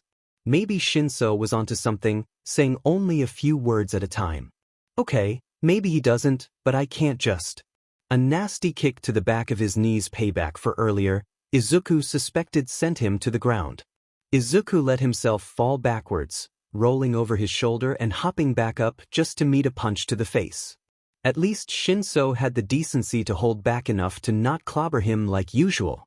Either that or he was getting weaker from exhaustion. They had been sparring for a while, and neither of them had the most impressive levels of stamina. Izuku shook his head and snapped his eyes open. Shinsou stayed where he was, so Izuku backed up a few steps and let out a breath. "I can't not write everything I think of," Izuku continued. Shinsou rolled his eyes. "Quirk studies is too interesting. How can you only write the bare minimum? I think those villains'll show up? The ones from the USJ attack?" Izuku asked, his foot connecting with Shinsou's sternum and sending him stumbling backwards. Again, they backed off and took a moment to catch their breaths. "I don't think so. While it would definitely leave an impression if they could get past security, they would also have to get past security. And with the lengths UA has been going to keep the campus safe enough to hold the festival this year, I really doubt they'll try. It's just not worth it. They attacked the hero courses training for All Might, so I don't think it makes sense for them to try to start a rematch when he'll be surrounded by other pro heroes in the stands and patrolling the stadium. They'll be back." Izuku frowned and looked down at the ground, but he kept an eye on Shinsou's grass-stained sneakers to ensure he didn't try anything. "Probably. I think they only know where All Might is when he's at UA. Which is pretty concerning because that means there's someone with access to UA's private information, or someone at UA is close enough to All Might to know where he is. Which could mean there's a mole. Besides, when he's at UA, nobody really knows where All Might will be. UA is probably the only place they can attack and know All Might will really be there." The idea wasn't exactly a pleasant one, especially considering what Izuku knew. He'd heard of the attack on the USJ from Uraraka, and she'd spoken of an inhuman monster with an exposed brain and multiple quirks that the villains had brought to kill All Might. How the monster had been created to hold multiple quirks, Izuku wasn't sure he wanted to know. Apparently, the fight had dragged on for a while. The monster the Nomu had been an equal match to All Might's strength. All Might had won eventually, but Izuku had a terrible feeling that the fight had lessened All Might's 3-hour time limit. The monster had been captured and had been taken into custody, so it wouldn't return. But how much damage had it done? Izuku looked back up, tilting his head and squinting when he saw the look on Shinsou's face. Eyes widening, Izuku strode closer to him. "Have you been asking me questions to stall for time? How many hours of sleep did you get last night? Come on, let's take a break." He sat down in the grass, letting the blades stab through his pea uniform pants, and waited for Shinsou to do the same. Shinsou huffed a laugh. 2? 3? It had been during one of their previous sparring sessions when Izuku had discovered just how little sleep Shinsou got. With the ever-present dark bags under his eyes, Izuku knew he couldn't be sleeping much. Still, after Shinsou had nearly collapsed after a particularly grueling day of training, he admitted to having insomnia. While Shinsou could fall asleep relatively easily, he couldn't stay asleep. In his words, it was the result of bad genetics. He woke up just because his mind had forced him to. Sleeping pills seldom worked on him, and avoiding electronics a couple hours before bed or changing the temperature in his room never had an effect. It was an issue Shinsou had been dealing with for years, so he had shifted to copious amounts of iced coffee in the mornings. It was a rare day when Shinsou walked through Class 1C's door in the morning without a cup in the largest size his favorite coffee shop offered. "You should have told me," Izuku said. "Let's call it a day and skip tomorrow, okay? One day off won't kill us." Shinsou hummed. "I'm fine." "You're not," Izuku insisted. Shinsou yawned, not bothering to cover his mouth with his hand. Dropping his chin into his palm, he stared at the ground, struggling to keep his eyes open. They stayed in that position on the ground, and Izuku let the silence linger. A cool breeze rustled the trees around them, and it felt wonderful as it cooled his skin. It seemed to be having the same effect on Shinsou, as he looked less likely to vomit now. His chaotic locks blew in the breeze, and if his hair wasn't already a mess, Izuku would worry it would get tangled in the wind. Izuku's hair was always a curly mess as well, so much so that the breeze could do no more damage to it. Another 15 minutes passed before Shinsou got to his feet, and he turned to see if Izuku was following. It was certainly a contrast to the looks Bakugo gave him that almost beckoned him to walk into a beating willingly. Sure, the expectant look Shinsou gave him was a reminder of that. But Izuku knew Shinsou meant no harm the way Bakugo always had, so his caution stayed at a relative minimum. He had no particular reason to attack Izuku, after all. Still, Izuku hesitated before standing up to take a place by Shinsou's side. As they headed down the slight incline of the park, walking alongside the sidewalk but far enough away from the vendors, Izuku asked, "What will you do for the sports festival? Can you do anything? To get enough rest?" "Pray." Absent-mindedly, Izuku noted that asking Recovery Girl to heal the aches that had stuck with him the day before was one of his best ideas as of late. He'd fallen asleep in record time, strangely. The exhaustion that came with her quirk forced him into a deep sleep that wasn't interrupted until his alarm went off the next morning. Izuku woke up often in the night, by just about any slight noise, from his mother moving quietly to the bathroom to the hoot of an owl in the tree outside his window. Eventually, he'd turn to listening to ambient music an hour before he fell asleep. That way, he could grow used to it. Then, it could drown out the sounds that would normally startle him awake. It worked about as often as it didn't. But, the night before, he'd been so fatigued that he hadn't had time to start his playlist before he was asleep. And yet he'd slept through the night. Such a feat was worth remembering. He might just have to take advantage of Recovery Girl's quirk more often, because it was likely the only reason he'd been able to fall asleep at all. Expecting such a stressful event the next day almost guaranteed he wouldn't be sleeping on an average night. Of course, the reason he'd asked for Recovery Girl's help was because the bruises he'd accumulated over the weeks had finally become too abundant to ignore. So he and Shinsou had journeyed to the nurse's office in hopes of not entering the sports festival on the verge of collapse. Hopefully, her quirk had had a similar effect on Shinsou's sleep as it had had on Izuku's. As he broke out into a jog and set a decent pace for himself, confident that the speed wouldn't sap his energy, Izuku reviewed his predictions for the day in his head. Hopefully it would bring some comfort. He had spent his evenings searching up and watching every first-year sports festival dating from the previous years to 2 decades in the past. After recording what the first 2 rounds were for each year, he compared them. The third round was always a one-on-one match. From the looks of it, there was about an 80% chance it would be a simple quirk versus quirk fight. It wasn't a perfect number by any means, but it would do. Izuku figured UA wouldn't reuse events that had been seen in the past few years, so he immediately eliminated a handful of possibilities. There was always a chance they would come up with a new event, But there were only so many options with the space and equipment they had. And judging from his notes, Yue wasn't averse to rehashing old ideas. Not as long as they were old enough. However, obstacle races seemed to be Yue's go-to for the first round. It hadn't been used in the past few years, either. So, if the first event could be anything, Izuku had a strong suspicion it would be an obstacle race. It had always been done in the first round in previous years. It was best for a qualifying round, after all. Realistically, Izuku had nothing more than a vague idea of what the day would hold.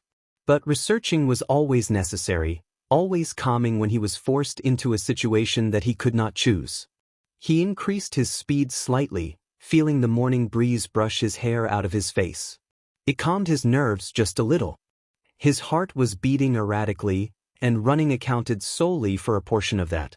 Yue's main building began to take shape in front of him, and after jogging through the entrance gate, he slowed to a hurried walk. He took the narrow brick path that wrapped around the left side of the building.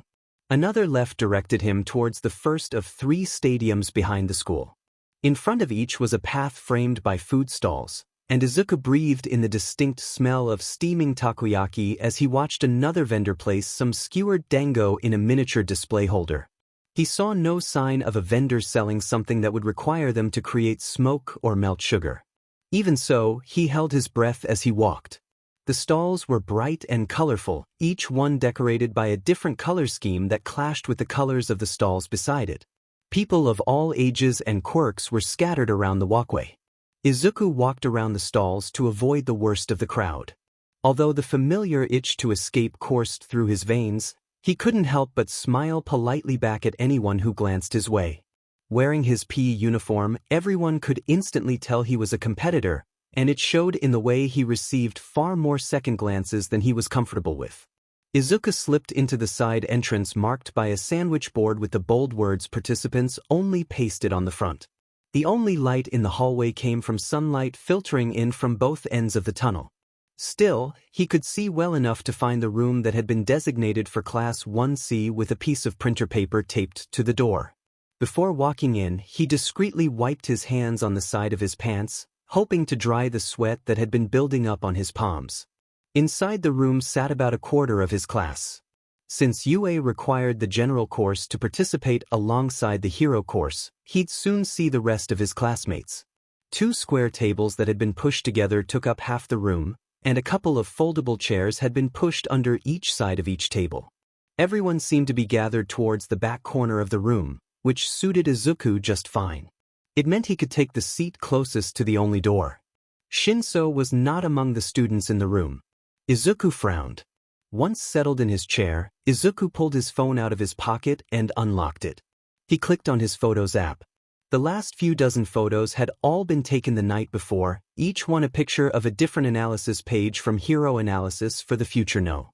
He scrolled through them slowly, reading through each one until the words made in his scratchy handwriting started to make sense. He hadn't had the courage to bring the physical copy with him. What if someone noticed it, asked about it, and laughed when he told them? Or what if they saw his journal and believed he was taking notes on so many different quirks to decide which would be best to steal in the future? He would be revealing his quirk soon after all. Izuku dug his fingernails into his arm, under his sleeve until his nerves calmed. Staring at his phone, he narrowed his eyes to decipher a particularly messy bullet point. Izuku had included his peers' pages Shinsou's, Uraraka's, Kirano's, and Todoroki's in the photos he'd taken. Brushing up on their quirks couldn't hurt. Not that he really thought he needed to, as he tended to memorize information naturally. Most of the analysis on his classmates' quirks wasn't confirmed, but he had a good idea of what they were and weren't capable of. The analysis he had for Shinsou and Uraraka and Kirano was based on what they'd told him about their quirks. Todoroki's analysis was based on what Izuku had found online. Being the son of the number 2 hero, there were plenty of articles about him. But Izuku made sure to include much more original content, of course. The door squeaked open, and when Izuku looked up, Shinsou met his gaze. He waltzed in with his hands in his pockets, posture as lazy as usual. The bags under his eyes seemed slightly lighter, thankfully. Izuku put his phone down on the table, turning it off and setting it face down. Shinsou dragged the metal chair beside Izuku out and took a seat. See the stands? Izuku had specifically decided not to look at the stands, actually. He was well aware that the sight of thousands packed together to watch them would only stress him out more. Please don't remind me, he groaned. Shinsou snorted. First round. Izuku put a hand on his chin. I really couldn't narrow it down all that well, and this is really a complete guess, but there's a chance it'll be an obstacle race. UA seems to like using those a lot. Shinsou hummed. The rest of his class wandered through the door not long after, clearly not happy with the fact that they were being forced to participate. The intercom crackled to life not seconds after the last person walked through the door. Present Mick's voice filled the room, telling them to make their way into the stadium. Shinsou rose up out of his seat without a word, and Izuku did the same. Soon, they were walking into the sunlight again, the sun blazing in the sky. Its harsh light forced Izuku to close his eyes for a moment. He blinked them open to ensure he could keep an eye on his surroundings. He brought a hand up to block the sun, keeping it there as he walked with legs that felt a little weak. Was it necessary to have a live audience? Glancing around, there were 8 exits in the stadium, each leading to what looked like a dark hallway like the one they had just come from. Izuku then looked up to the stands and instantly regretted it. They were packed to the brim, nearly overflowing into the stairs that divided each section with the sheer amount of spectators who'd come to watch the first years compete. The crowd was a roaring mass. It made sense for the stands of the first-year stadium to be packed, of course. It was the place citizens went to catch a glimpse of new talent and new quirks, and pro-heroes went to scout for students to offer internships to. The thought of so many people, including pro-heroes, watching him made Izuku shudder. As a general course student, he wasn't allowed an internship with a pro, but they would still be watching if he managed to make it past the first round. If he didn't make a good impression now, they might disregard him completely in the future. If he ever transferred. He kept pace with Shinsou, who was glaring at their soon-to-be competition ahead of them. On the stage was Midnight, in her hero costume as usual, though now she was holding a whip. Above them at the top of the stands, Present Mike was announcing the arrival of each class from a press box. Eraserhead sat beside him. Of course Eraserhead would be watching. Now, if Izuku made a fool of himself, he could never live it down. Not that he would have anyway, but still. While Class 1A and Class 1B got more flattering introductions from Present Mike, the General Studies classes were introduced by name only. Shinsou scowled at that, and Izuku couldn't blame him. At first, the animosity towards the hero courses had surprised Izuku. But they did have All Might as their teacher, and they clearly had preferential treatment over the other courses. Many despised the cancellation of UA's events that were open to the public, which was a result of the USJ scare. It was to protect the students from villains, so Izuku saw no problem with it. But he also wasn't a fan of events that included crowds of people, so he might have been a bit biased. Sure, sometimes even he could find the school's blatant favoritism irritating. But no school was perfect, and by the way Izuku came home injured solely from his training with Shinsou, it was far better than his junior high had been. Even if only because nobody knew what his quirk was. As they stopped at the back of the crowd, Midnight yelled over the crowd, "Silence, everyone!" She paused for a moment to let the audience quiet down. For the student pledge, we have the student who placed first in both the hero course's practical and written exams, Katsuki Bakugo. Shinsou scowled as Bakugo dragged himself up the stairs to the stage. Izuku found a place behind him, letting Shinsou's body shield him from Bakugo's sight. When he and Shinsou stood side by side, Izuku's full height barely reached Shinsou's chin, so he hoped that would keep him hidden. Bakugo glared up at the stands, his hands in his pockets and his back hunched. Stepping up to the microphone and making no move to take it out of its stand, he said, "I just want to say, I'm gonna win this." The crowd of students erupted into complaints, their derision all directed towards Class 1. Bakugo moved back to the rest of his class in the crowd below the stage, and one of his classmates wasted no time in scolding him. He chopped at the air with strangely robotic motions. His fingers were squeezed together like they'd been glued. Without further ado, Midnight began awkwardly, "It's time for us to get started. The first game is what you'd call a qualifier. This is where you begin feeling the pain. She held her whip up, pointing it in the direction of the screen that would soon display the name of the first round's event. The options started to spin, too quickly to read what they were. Eventually, the spinning slowed and landed on obstacle race. Tada! Shinsou raised his eyebrows. You're right. Izuku grinned sheepishly, running a hand through his hair. I did a lot of research. Before the crowd could begin to murmur, Midnight continued, remember, everyone, using your quirks is not only allowed but encouraged. You may even use them to sabotage your fellow competitors, as long as you don't intentionally hurt them. And make sure to use them well, because only the first 42 students to finish the race will be moving on to the second round. Good luck. Second round. Izuku shook his head. That one I really couldn't narrow down nearly as much. It could be any number of things. Maybe a game of capture the flag? That one they used 6 years ago. We'll see soon, he said, putting an effective end to the speech Izuku had been about to give. He nodded in the direction of the entrance to the obstacle race, to which the mammoth stone doors had just begun to slide open. Let's go. Oh, yeah. Izuku said, jogging to catch up. We should try to get a spot up near the front. Don't you think? Izuku tried to suppress a frown. Getting closer to the front was the best course of action, he believed, but it also meant pushing through a mass of people. But the alternative outcome was far worse. If the hallway behind the entrance is as narrow as it looks, it'll almost be an obstacle in its own right. Think. The people who get stuck in the crowd will be at a disadvantage, since it'll probably take a while to even get out of the hallway.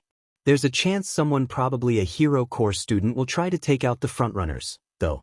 So maybe we get a spot near the front but not quite there? Maybe? What do you think? Shinsou nodded and headed off, so Izuku followed him as he wove his way into the crowd and forced his way as close to the front as he could. Izuku's skin prickled all the while.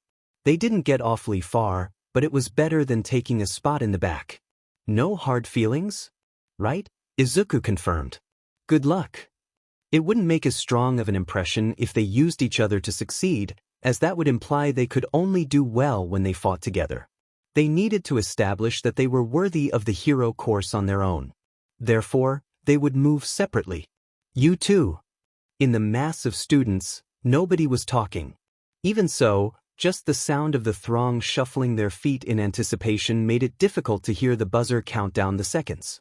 But when it struck 0, it was louder than he'd expected. Certainly loud enough to hear across the stadium. Though he was expecting a noise, he could feel himself flinch. Everyone was off in a flash, shoving themselves into the writhing crowd in the hallway. Shinsou and Izuku were quickly pushed away from each other. Izuku kept moving forward, passing the first round was priority. And, if possible, doing so in a way that would draw some positive attention to himself. But positive attention would be difficult if he used his quirk. The other side of the hallway seemed so far away as Izuku struggled to avoid being trampled into the ground. Barely keeping his head above the mass, Izuku watched as Todoroki, recognizable by his half-red, half-white hair, broke away from the group and made it out to the other side. Todoroki's right hand twitched. That was the sole warning anyone got before a wave of ice was sent barreling towards everyone behind. The people closest to Todoroki were instantly trapped in a thick layer of ice that crawled up their legs and stopped just above their knees. As the ice traveled farther out, it lost some of its strength, coating the ground in a fine layer but not freezing anyone in place. In front of Izuku, a girl slipped on the ice and flailed for purchase. She clung to the boy next to her and pulled him down with her as she fell. Izuku nearly went with them, but he steadied himself and stepped over them as carefully as he could. Hoping they wouldn't get hurt but unable to waste time, he kept pushing himself forwards. Finally, he made it through, sliding a little too far and stumbling. As he caught himself, he looked ahead. He didn't have much more ground to cover before the ice gave way to the packed dirt of the path. Right behind Izuku was Shinsou, who had brainwashed 3 students into carrying him. Though it seemed a little cruel to brainwash them into such a thing, he knew Shinsou was out to win, and therefore being the ones he brainwashed might actually be an advantage. Behind Shinsou was a mass of students so packed together that they could barely move at all. They had made the right call. 42 students would live to see the second round. In other words, Izuku needed to hurry. Without a quirk to aid him in any way, he was at a severe disadvantage from the very beginning. But the only quirk he could have possibly taken before the festival began was his mother's. There was a slim chance it could have been helpful, but it wasn't enough to warrant him taking it from her. While he could take a quirk from one of his fellow competitors, the same reasoning he'd used to justify avoiding the hero exam could be applied. Sure, the sports festival was his best chance of making a name for himself, of getting the hero course teachers to notice him. And sure, maybe when compared to the entrance exam, the sports festival was less important. But there had to be plenty of competitors around him, even the hero course students who didn't have quirks that would aid much in an obstacle race. And if he used his quirk so early on and people started talking about it, which they were sure to do with an awful quirk like his, he would be at a disadvantage in the rounds that mattered more. After all, everyone would know to avoid him. He would have to use his quirk eventually, but he didn't need it yet. He could qualify without using his quirk. On solid ground now, he started to pass the people running around him, until the ground began to tremble. Glancing up, he was met with the sight of the hulking robots the hero course often used to train the students. They were nearly as tall as the middle rows and the stands were high, creaking and groaning loud enough to leave ringing in Izuku's ears whenever they shifted. Their faces were flat and full of red camera lenses that resembled spider eyes, glinting in the sunlight. Everyone came to a stop a safe distance away, the crowd much thinner than it had been at the entrance gate. Todoroki kept pressing forward, throwing another wave of ice at the monsters. In an instant, they were covered in heavy chunks of glittering ice, frozen to the ground. Before they could topple over, they'd been frozen while they were moving, so they were off balance. Todoroki rushed under them. Izuku followed his. A few other students did as well. The robots crashed down behind them, shooting a wave of freezing air and shards of ice and metal in every direction. Above him, Izuku saw Bakugo blast his way over the robots, ignoring them completely in favor of taking the lead. Thankfully, he ignored everyone as well. Instead, he sped after Todoroki, who was leaving a trail of ice in his wake as he propelled himself forward. On the other side was a horde of smaller robots, numbers painted on their arms to show how many points they were worth. Leftovers from the hero course's entrance exam, then. The one-pointers were relatively small. As one rushed at Izuku, he realized they were slow as well. It lunged for him, its bulky body barely able to get off the ground. Izuku ducked out of the way without much trouble. Despite the heavy workload that his classes had piled on him, Izuku had stuck to a trimmed training routine. To keep up with his work, he'd had to reduce his runs. One in the morning and another at night to only one in the evening. Still, he'd built up an impressive amount of endurance since when he'd started in junior high. Now, he could feel his blood pumping, but for the amount of time he'd been exerting himself, he felt good. On the ground were a few intact pieces of the zero-pointer's armor. Although there was a minuscule chance they'd prove useful in the next obstacles, it wasn't worth the risk. There was no way to carry them easily, and lugging around a piece of metal that was half as tall as he was and equally wide would slow him down. He passed the pieces by and spun out of reach of another one-pointer. It didn't follow him, too busy reaching for another student. Present Mick's voice filled the stadium, describing the next obstacle. So somebody had already gotten there. The next obstacle was a bottomless ravine only crossable by way of ropes, it seemed. So Izuku would have to do what most others would do: crawl. Izuku skidded to a stop, eyes shooting upwards at the two-pointer turning to roll towards him. It was much taller than the one-pointer, its clawed fingers flexing as it prepared an attack. Its wheels squealed as they moved along the uneven ground. It ran over rocks and pieces of its fellow robots as it approached. As it drew closer to Izuku, a group of other students passed without gaining its attention. It lashed out, right arm aimed at Izuku's face. He barely had time to throw himself out of the way. He tumbled into a roll that left his side aching and probably split open his most recent cuts, but he scrambled back up and broke into a run as it swiped at his back. It just barely missed. Then it jerked into action to follow him, much faster than the one-pointer had been. Izuku dove out of the way, and as he whipped his head around to see what was coming next, he saw the robot nearly tumble. So it was fast but unable to maintain its balance. Well, that was something Izuku could use. Izuku threw himself into a sprint. He looked over his shoulder to ensure the two-pointer was following. When he deemed himself far enough away, he slowed ever so slightly, and the robot took the chance to increase its speed. Just as it was about to grab him, Izuku dove to the side, ducking into a shoulder roll that hurt much less than the one he'd attempted the first time. The robot tried to follow, but the sudden turn sent it toppling over. Dust billowed out from under its body as it slammed into the ground. Climbing to his feet, Izuku was off again. His side ached when he inhaled, but it wasn't enough to slow him down. Todoroki and Bakugo had long since disappeared, and Izuku saw no sign of Shinsou or Uraraka or Kirano. From his perspective, Izuku seemed to be passing quite a few people, but those were only the ones whose quirks weren't suited for their current situation. Most of the Hero Corps students, who he recognized from glancing over at their tables in the cafeteria, were already far ahead of him. And, considering the qualifier eliminated all but 42 students and there were 40 Hero Corps students, Izuku probably wasn't doing well. The next obstacle appeared ahead, complete with pillars jutting up from the darkness that were connected with thick ropes. Logically, he knew the school must have found a way to cushion the fall. Still, the fact remained the same that falling from the ropes would mean instant elimination. Ahead of him, standing at the edge, was a girl covered in support items over her PE uniform.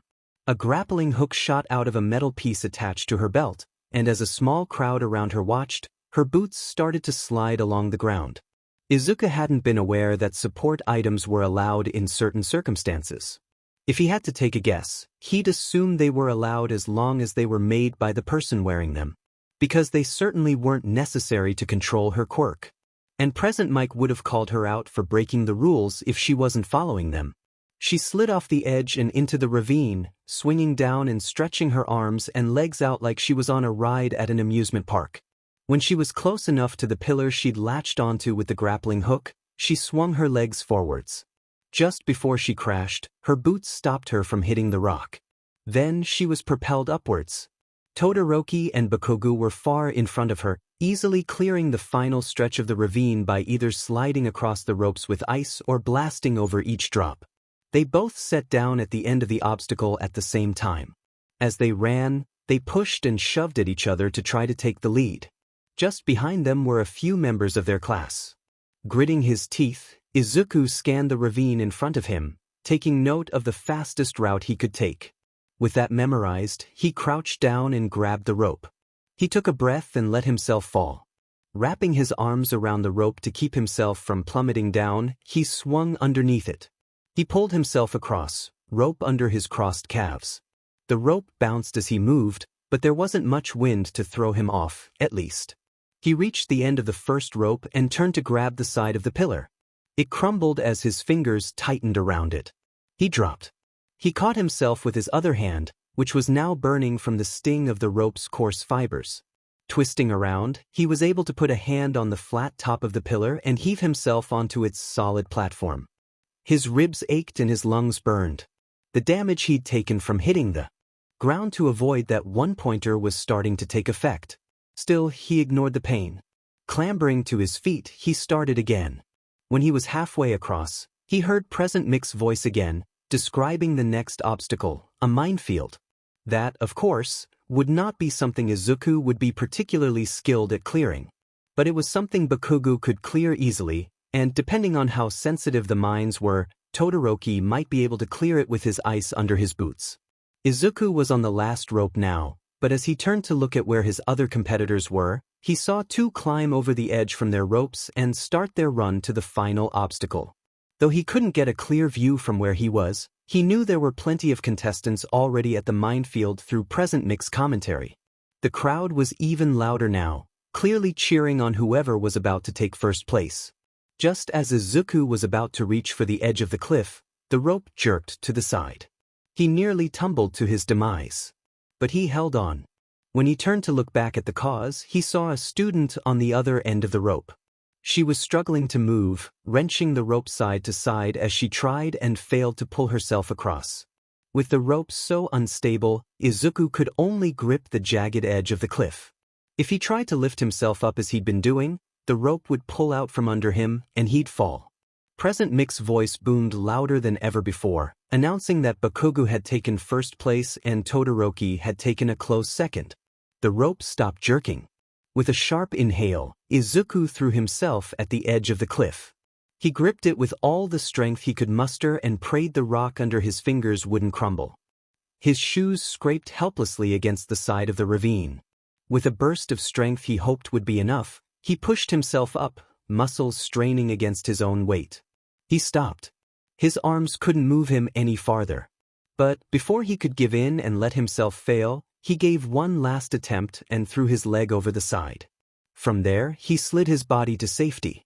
Flipping over onto his back, he desperately essayed in air.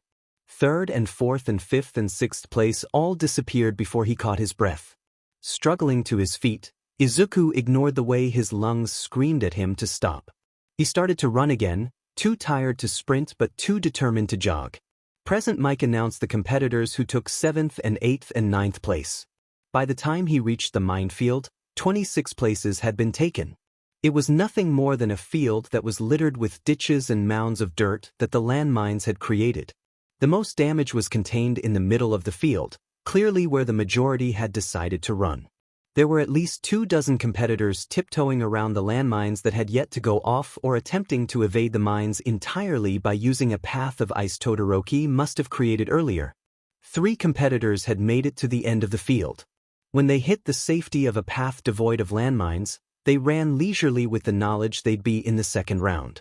27th and 28th and 29th place gone. He spotted Shinsou on the other end, only meters from the final stretch. As soon as he set foot on the path to the race's exit gate, he looked over his shoulder, eyes scanning over the field. When he met Izuku's eyes, all he did was stare. Izuku understood. He nodded, and Shinsou accepted the answer. He turned and started back towards the exit, overtaking another competitor who had cleared the field seconds after him. 30th and 31st place gone. From the looks of it, Todoroki's ice was more trouble than it was worth. Nearly half those trying to use the narrow path were sprawled out on the ground or flailing their arms out to keep from slipping. For Todoroki to run on the ice so effortlessly, his boots had to be cleated, and Izuku's worn red sneakers absolutely were not. So he took off into the middle of the minefield, figuring it was a decent bet. As he leapt from mound to mound of upturned dirt, he increased his speed, chest burning. He overtook a few competitors who were taking a moment to catch their breaths. But there were still so many in front of him. 34th and 35th place gone. With a burst of power, Izuku flew into a longer jump. Only when he was centimeters from touching down did he see the telltale circular patch of an untouched mine. All he could do was throw his head forwards as his foot landed, hoping the momentum of the controlled explosion would propel him forwards and not backwards. The ground ruptured under his foot, dirt blasting in every direction, and the force sent Izuku tumbling headfirst through the air. Where he was going to land, the ground was fairly even. No landmines to hurl him in a different direction. He hit the ground on his upper back, rolling to reduce but certainly not neutralize the pain. He was glad he'd bandaged his cuts well the night before, or else the blood would be seeping through his pea uniform. The momentum was enough to pull him to his feet immediately, and he didn't hesitate to speed up into a desperate sprint. He was halfway across now, but he hadn't caught up. 36th and 37th place gone. In his path up ahead, a lone mine sat untouched under the earth. Izuku took a deep breath before timing his jump.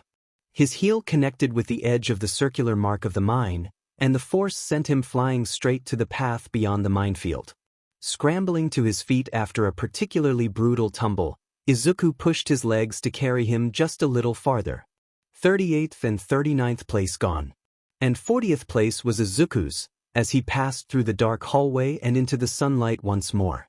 The crowd roared as the final passing contestants came in, and when the 42nd cleared the end of the hallway, another wave of confetti, there was already plenty on the ground, rained from cannons along the bottom edge of the stands. Would the crowd still be cheering if he had used his quirk to win? His body was on fire, his shoulder blade and his upper back were aching from the rolls, and his hands still burned from the memory of the ropes he'd pulled himself across with. But he was moving on to the next round, and he hadn't had to use his quirk, and that was what mattered.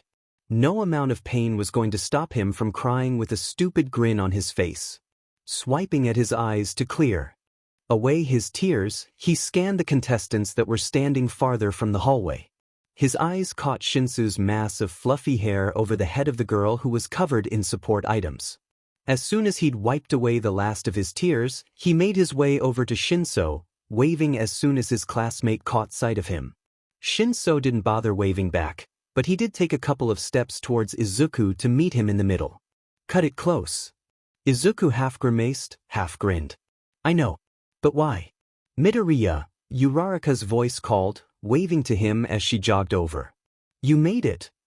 Before he could respond, there was a firm hand on his shoulder, and Izuku jumped but didn't instinctually wrench away from her grip, alerted by a voice behind him before he'd been touched. Immediately, the hand let go. When Izuku checked to see if anyone else had noticed, he cringed. Shinsou and Uraraka were staring at him, faces both concerned but one scarcely noticeable and the other far more obvious. Behind him, Kirano blinked at her hand, checking her claws like she thought she'd accidentally pricked him. Sir, I'm sorry, Izuku said, eyes downcast but watching the three's hands at their sides. He resisted the urge to snake his fingers under the sleeve of his uniform and dig into the flesh on his upper arm. Something? It's not personal. I'm sorry. The following silence made Izuku squirm, but he couldn't find the voice to fill it. Shinsou sighed and asked the two, Who are you? Izuku shot him a grateful look, to which Shinsou kept his face blank, but Izuku knew he'd seen it. As the two introduced themselves, he let his shoulders relax partially. When they finished their explanations and Shinsou solely offered his name in return, Izuku smiled and said, I'm glad you all made it. Same, Kirano said. But you might want to rank a little higher this round if you want to get noticed. Izuku grinned awkwardly. I know. Midnight cut their conversation short. Now, the real fun begins. As she had the first round, she raised her whip and pointed to the screen. Let's see what we have in store for you next. On the screen, a selection of events spun and spun, giving the illusion that the event would be randomly chosen. Of course, the next event had already been determined, as they had to set up for each. But that didn't provide any comfort. The wheel's spin slowly died down until the board displayed the words Cavalry Battle. Well, that was new. As far as Izuku knew, this was the first time UA had used a cavalry battle as one of its sports festival events, which meant it was either new or hadn't been used in 2 decades. And he wouldn't lie, he'd never been a fan of cavalry battles. Well, actually, he wasn't a fan of the concept. He'd never actually participated in one. In his junior high's sports festivals, his classmates had refused to let him anywhere near them. Well, the only person, besides Bakugo, aware of his quirk was happy to spar with him, and nobody else should be averse to touching him if they didn't know what his quirk was. But he doubted he could get away with dodging the question now. What would he do if nobody would team up with him because of his quirk? They couldn't possibly disqualify him if nobody would partner with him, could they? Or maybe people would partner up with him, thinking he wouldn't take their quirks if they appeased him? Biting his tongue, Izuku forced himself to focus on Midnight's voice as she began her explanation. Each person would receive a headband with a certain number of points, starting from 42nd place with 5 points, 41st place with 10 points, and so on. All headbands in a team would be handed off to the rider of the group, who could wear them either around their neck or forehead. Contestants could use their quirks to aid them, as long as they didn't purposely harm anyone severely. At the end of the round, which would be 15 minutes long, the 4 teams with the most points would move on to the final event.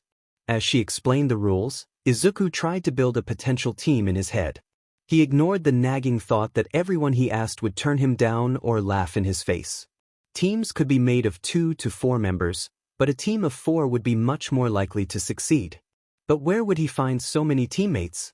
At the end of her explanation, Midnight stopped, holding her breath to increase the buildup for whatever she was about to say. Then, she opened her mouth and revealed first place would have not 210 points but rather 10 million, and Izuku's mind stuttered to a stop. Even with 10 million points, Bakugo would have no trouble finding teammates. No, He would create a team of the classmates he deemed worthy to be his comrades, and he wouldn't settle for running away like any other team would do.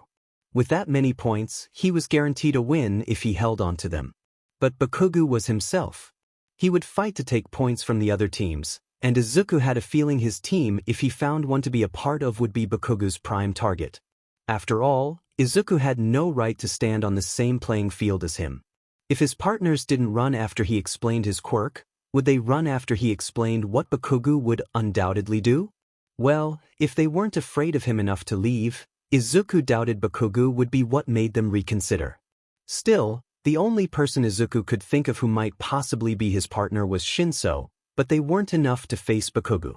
Nobody was enough to face him, really.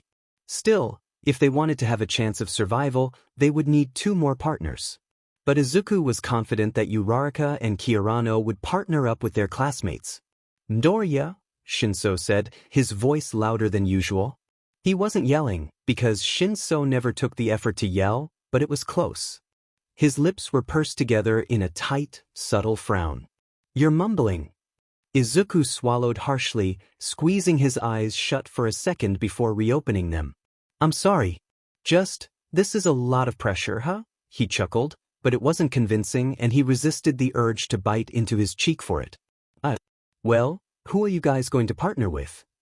"I'm gonna go find my classmates," Kirano said. "I know their quirks the best, so it'll be easier." Her logic was better than what he'd been thinking, which he knew was stupid, because he'd never told her his quirk. And she hadn't been around him often enough to grow tired of him yet. Probably. Unless she was. Lying, that is, but Izuku didn't see her as the type to lie solely to spare someone's feelings. "I think it'll be best to partner with my classmates too," Uraraka said softly. "Sorry." "No, I mean of course," Izuku said, waving his hands in front of him. "I understand. I'd do the same." Both she and Kirano left, one giving them a little wave and the other a mock salute. "You and me," Shinsou drawled. Izuku turned to him, eyebrows furrowed, and nearly whispered, "What?" Shinsou gave him a look that told him he wouldn't be repeating himself, as Izuku had obviously heard him. So Izuku continued, "You'd really partner with me?" "One condition." "A condition? What is it?" "You've to use your quirk." Izuku inhaled sharply. "Well, yes, I should use it if it's necessary, but if it's not." There was no reason he needed to use his quirk. Well, yes, there was. He knew he needed to use it, but what would everyone think of him when he did? What would his victim think? And what would his peers think? And what would the audience think? And if he used his quirk, that would make Bakugo hate him all that much more. Then they'd be in bigger trouble and they wouldn't have any chance of winning. "It barely got here," Shinsou said, glaring. "I know. But if I use my quirk, everyone will," he trailed off. "Wouldn't it be villainous, using my quirk to succeed when it ruins someone else's chances of winning?" "I'm a villain?" "Of course not," Izuku said. How did Shinsou draw that conclusion? Brainwashed people last round. That's different. How? Izuku bit into his tongue until he tasted blood, then relaxed his jaw. Your quirk isn't villainous. People only think that because of what you could do with it, not what you actually do. He bit down on the tip of his tongue again, opening the wound wider, as he let his nails dig into his palms. But when I use mine, it always hurts people. I'll hurt people. Entrance exam, Shinsou said. Tried to sabotage people. It's not villainous. But you had to. If you wanted to succeed, you had to use your quirk. You'd be in the hero course. If you'd used your quirk. But I couldn't just take away someone's quirk. Izuku said. They wouldn't have stood a chance in the exam without one. Shinsou scowled.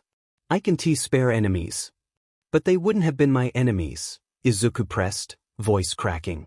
They just wanted the same thing I wanted. I'd be taking away their chances at their ideal futures. And I'd be taking a piece of who they were. I take free will. You take a piece. Mine's worse. Izuku opened his mouth to retort, but he closed it, staring down at Shinsou's feet.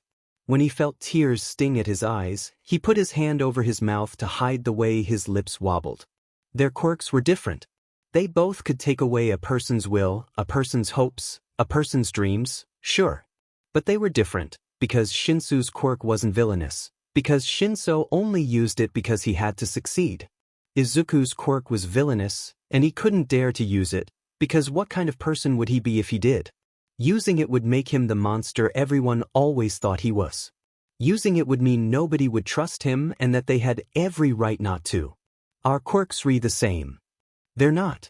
They say, "Stop beaching and use it," Shinsou barked. Izuku snapped his mouth shut, fully confident it was his best option. If he stayed still and didn't argue and didn't make a sound, Shinsou would calm down.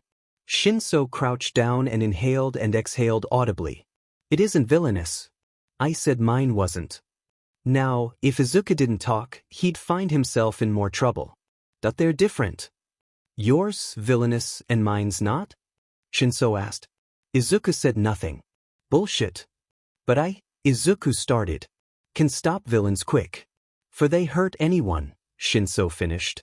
"But our opponents here aren't villains," Izuku said, his voice still soft. It was trembling as well, ever so slightly, but he couldn't stamp it down. Even when Izuku focused on the ache of all the injuries he'd sustained in the first round, he couldn't stop himself from crying. He wanted to dig his nails into his left shoulder, where he'd cut the night before at the thought of having to use his quirk during the festival. But Shinsou would notice, so he kept his fists by his sides. He dug hard into his palms and bit the tip of his tongue. He had to bite his tongue, because biting his cheek would be more obvious. And if Shinsou noticed the blood, accidentally biting his tongue during the first event would be believable. Hero course teachers need to see it.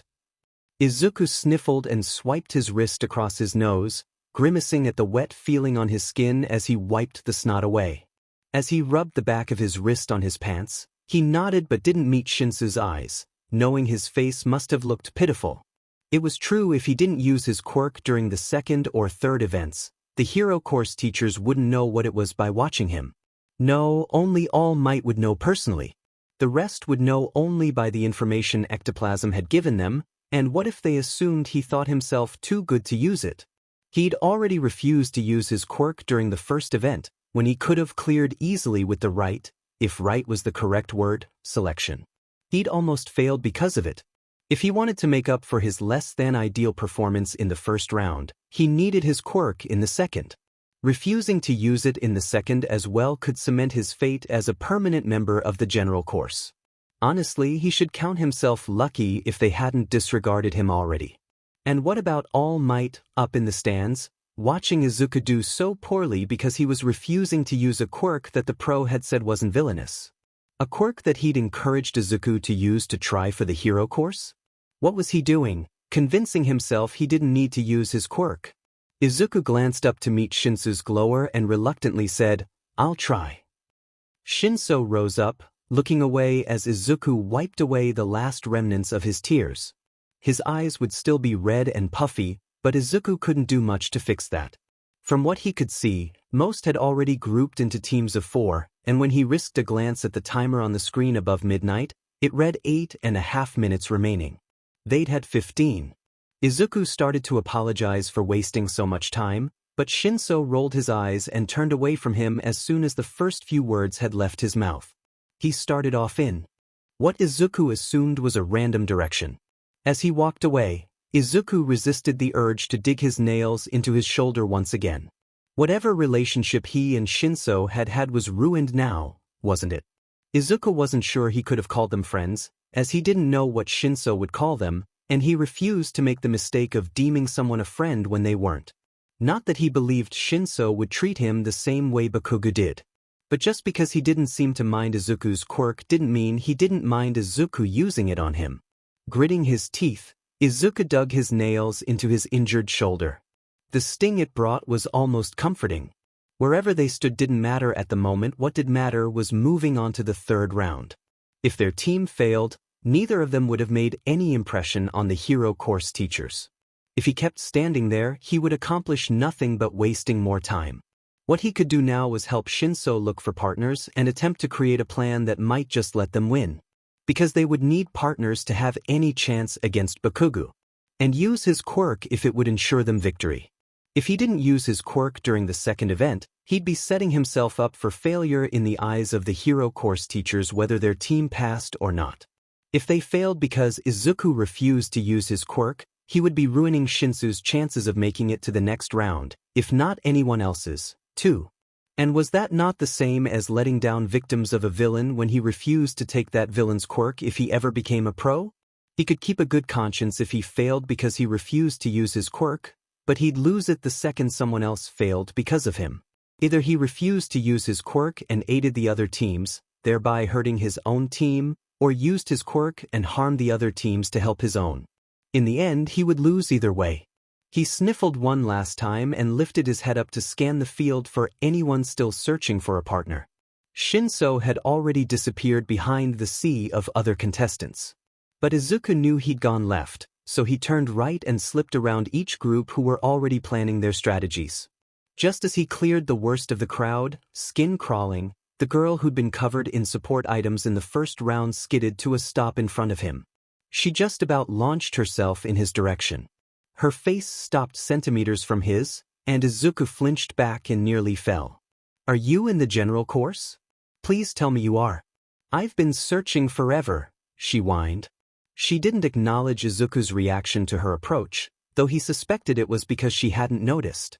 Up close, Izuku could differentiate between each item she was wearing, though he could only guess at the applications of about half. She wore steampunk goggles pushed up to her forehead, a headpiece with tubes curled up like horns around her head, and acheronsis around her chest and middle that held something to her back that he couldn't see. She was still wearing the boots she'd used during the first round. She had set down a small trunk behind her legs, which he assumed held more support items. "I am," Izuku said. "Great," she said, grinning from ear to ear as she brushed a pink dreadlock out of her eyes. She was nearly shouting, but that seemed to be her natural volume. "You're trying to transfer into the hero course, right? Most general course students barely put in the effort to make it halfway through the first round." That's right." "Then team up with me. We can help each other. I want all my babies to get noticed by the support companies up there," she said, gesturing to the sections in the stands that were full of men and women in suits. "And you want to get noticed by the hero course teachers. I assume you'll be trying to make yourself stand out in this round." So he'd been right about her making the support items herself. Izuku stopped himself before he could ask why she wouldn't ask Bakugo to team up with her. Surely Bakugo would stand out more than Izuku. But she most likely had asked already, and Bakugo had probably declined in a more than impolite manner that made Izuku cringe just imagining it. Bakugo. What could Izuku ever do against him? Support girl might join his team, and maybe it would help against other teams, but against Bakugo? Could anyone ever help them stand against Bakugo? "The name's Mei Hatsum, by the way," she continued, not at all deterred by Izuku's lack of response. She grabbed the trunk and plopped it down in front of her, crouching down to open it. "I packed a ton of powerful babies, so I'm sure you'll find something you like floating around my arsenal." "Oh, I'm Izuku Midoriya." She produced some sort of backpack from the trunk and shoved it into his hands. If he hadn't been watching her, and if he hadn't seen her stance shift before she turned to shove it toward him, he would have jerked away. Instead, he caught it as she let it go. Immediately, she returned to digging around in the trunk while he stared down at the compact metal box in his arms. "Nice to meet you. Though I won't remember your name. Now, what you need is something to watch your back while you go after other teams. Just keeping your points won't be enough, considering you don't really have any," she said. There wasn't any amusement in her voice, she was just stating a fact without a care of what the implications were. "What you're holding right now is what I like to call the Iron Spider. It uses sensors to cover your blind spots, so you can focus on what's in front of you while it guards your back. It's perfect for what you're trying to do, I'll bet. So what's your quirk?" Izuku tensed, his abused muscles protesting the action. It took him a while to work up the nerve to even open his mouth, but the fact that she still didn't bother looking up at him even when he went silent made it easier for him to force out, I can take quirks from other people."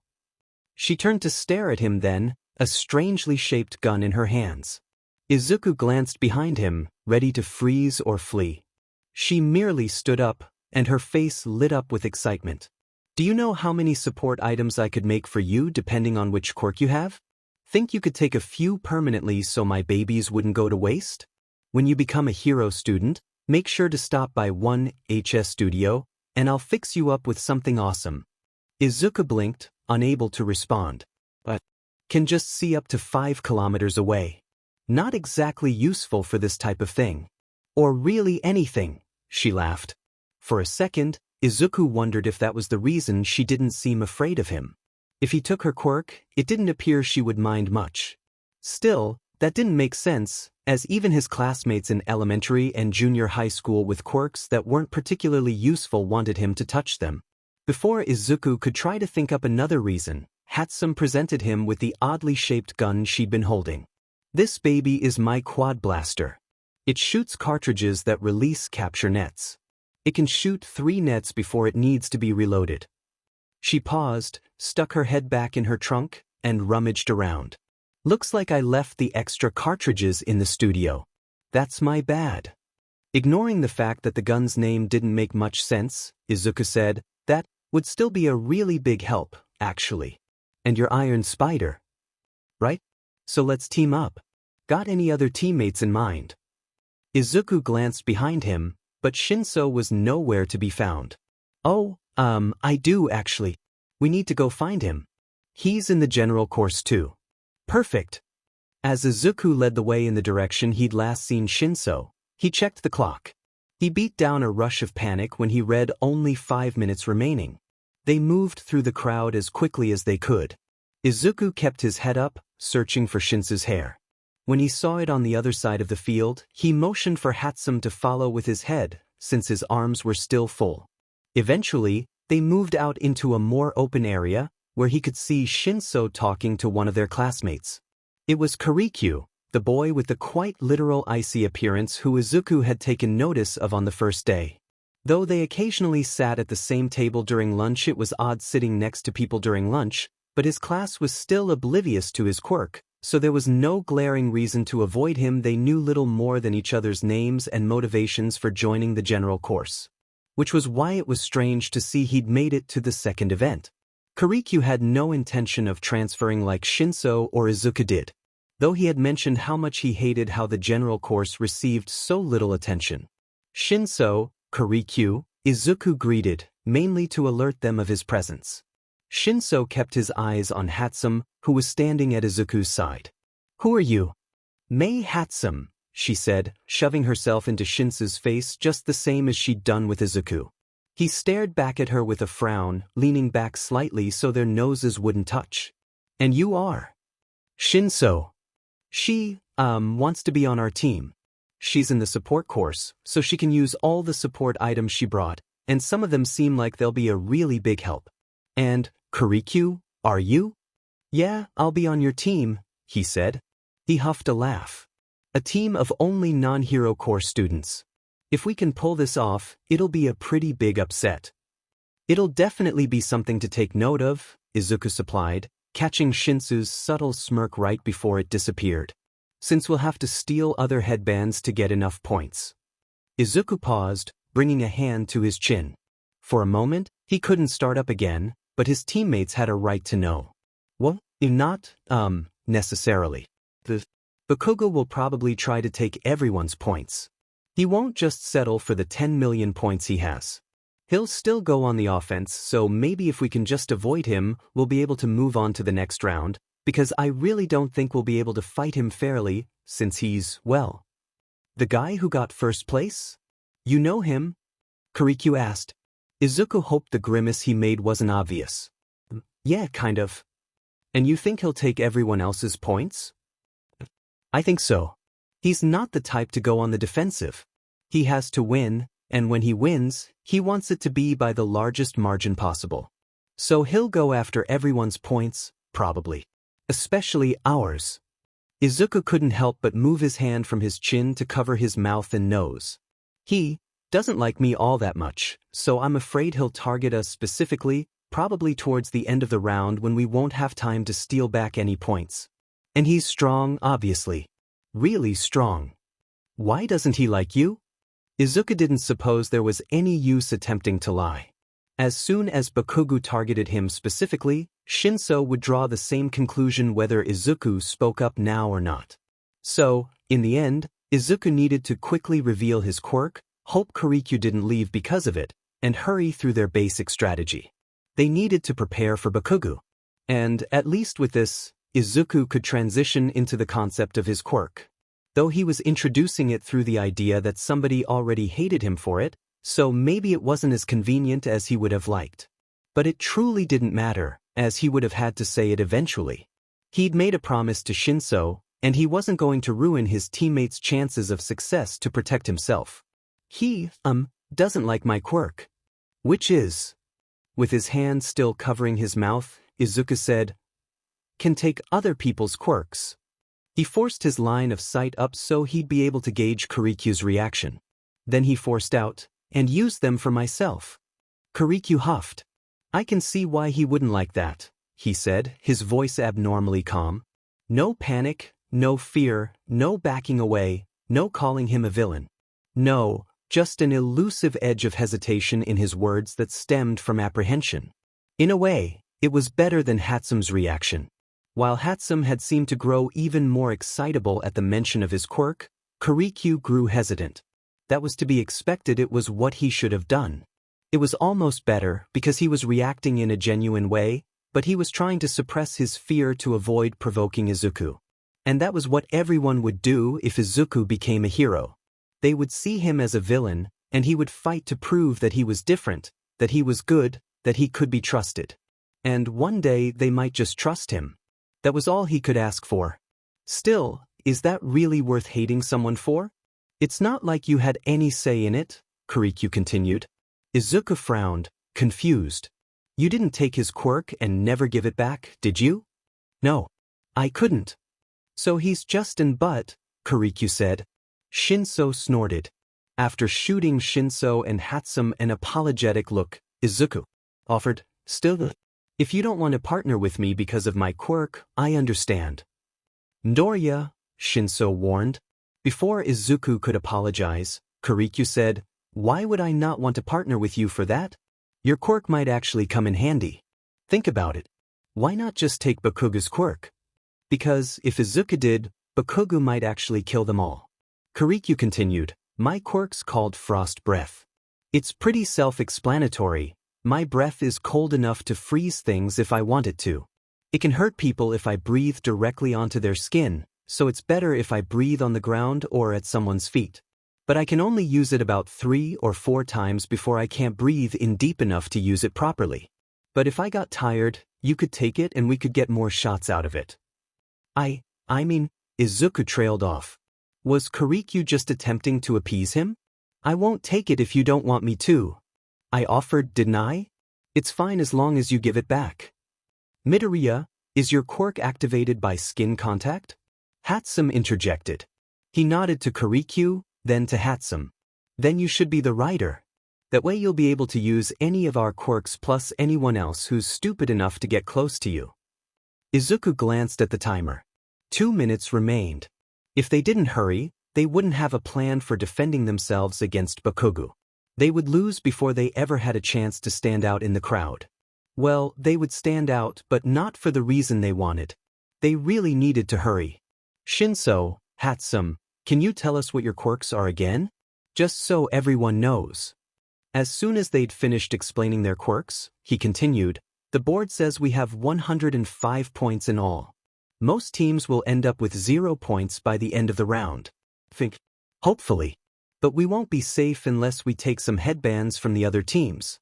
And that assumes we keep our points. Using my babies will help, Hatsume said. She turned to Izuku.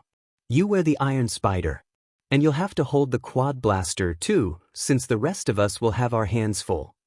Izuku nodded hesitantly, fitting the pack around his shoulders as quickly as he could and ignoring the pressure it put on the wounds on his shoulder. It'll activate automatically after you press the button on the left side. Kirikyu should be in the front, since it'll give him a wider range of places to use it without putting us in danger, I think. Right? And Hatsume and Shinsou, you guys could take the back, if that works? And Hatsume, would it be better to take your boots off? If only you have them, I don't think we'll be able to use them as a team, and they're hard to walk in, right? Is that okay? Her shoulders dropped in visible dismay as she agreed, and she knelt down to undo the straps that connected her calves to the boots.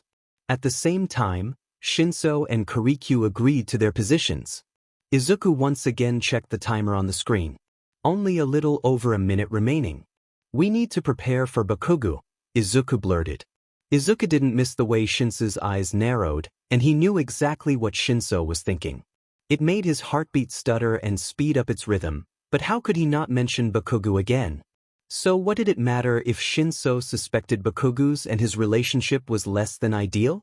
In the end, it wouldn't matter. Soon enough they'd know for certain. They would figure out that Bakugo had hurt him, that Izuku couldn't defend himself, that he was weak, that he had every right to leave covered in scars because he couldn't even convince himself to use his quirk to help his allies. Because he'd needed Shinsou, who was most likely only on his team because he was too lazy to find someone else, to convince him to aid his own teammates. But there was no stopping Bakugo, because he did whatever he wished when he wished, and he was right to do so because it was Izuku he was attacking. Would Izuku never be a hero, because he couldn't even come up with a strategy to protect his teammates from certain failure, because he couldn't think of anything but Bakugo's quirk on his skin? Because he knew Bakugo would come for them, and all he could do was think about his flesh melting instead of what was important? They were going to lose, and it would be his fault, because he was the one Bakugo was after, because he couldn't think of a strategy in time, because he couldn't. What about the other teams? Kirikyu asked. Izuku's eyes flicked over to the sound of Kirikyu's voice, smooth and soft like fresh snow rather than frost. He ran a hand through his hair and dug his nails into his scalp for a split second. What was he doing, wasting precious time? Well, Bakugo, I know he'll come after us, Izuku said.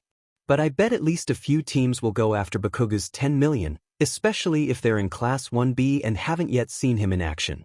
The one advantage we might have is that none of us are Hero Corps students. Nobody will expect us to put up much of a fight, so we won't be seen as a threat that needs to be taken out.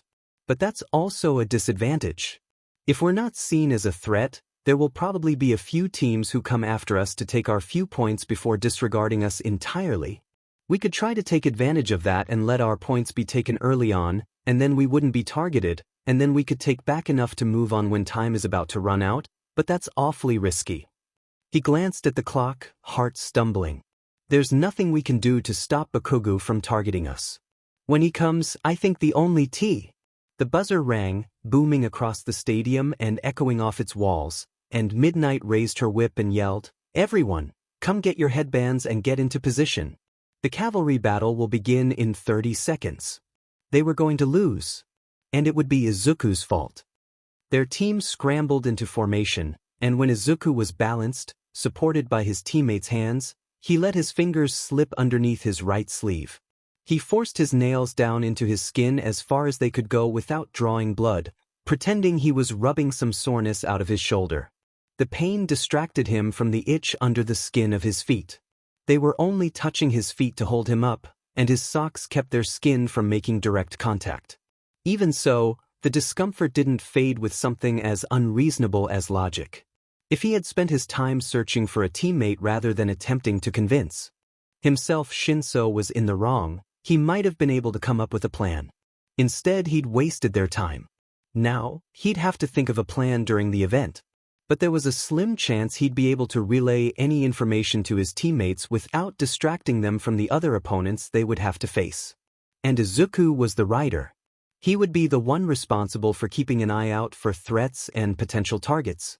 He could juggle it, he knew, but he couldn't jeopardize their team's need for points by muddling it with a plan to defend against Bakugo when he wasn't a current threat. If Izuku's position called for him to give instructions, he would have to do so.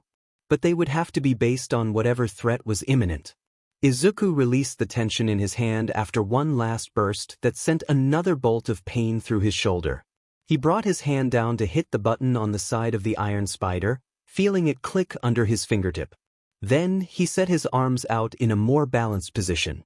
"We just have to fight and take a bunch of headbands, right? With my babies, we can win easily," Hatsum crowed. "So let's just fight."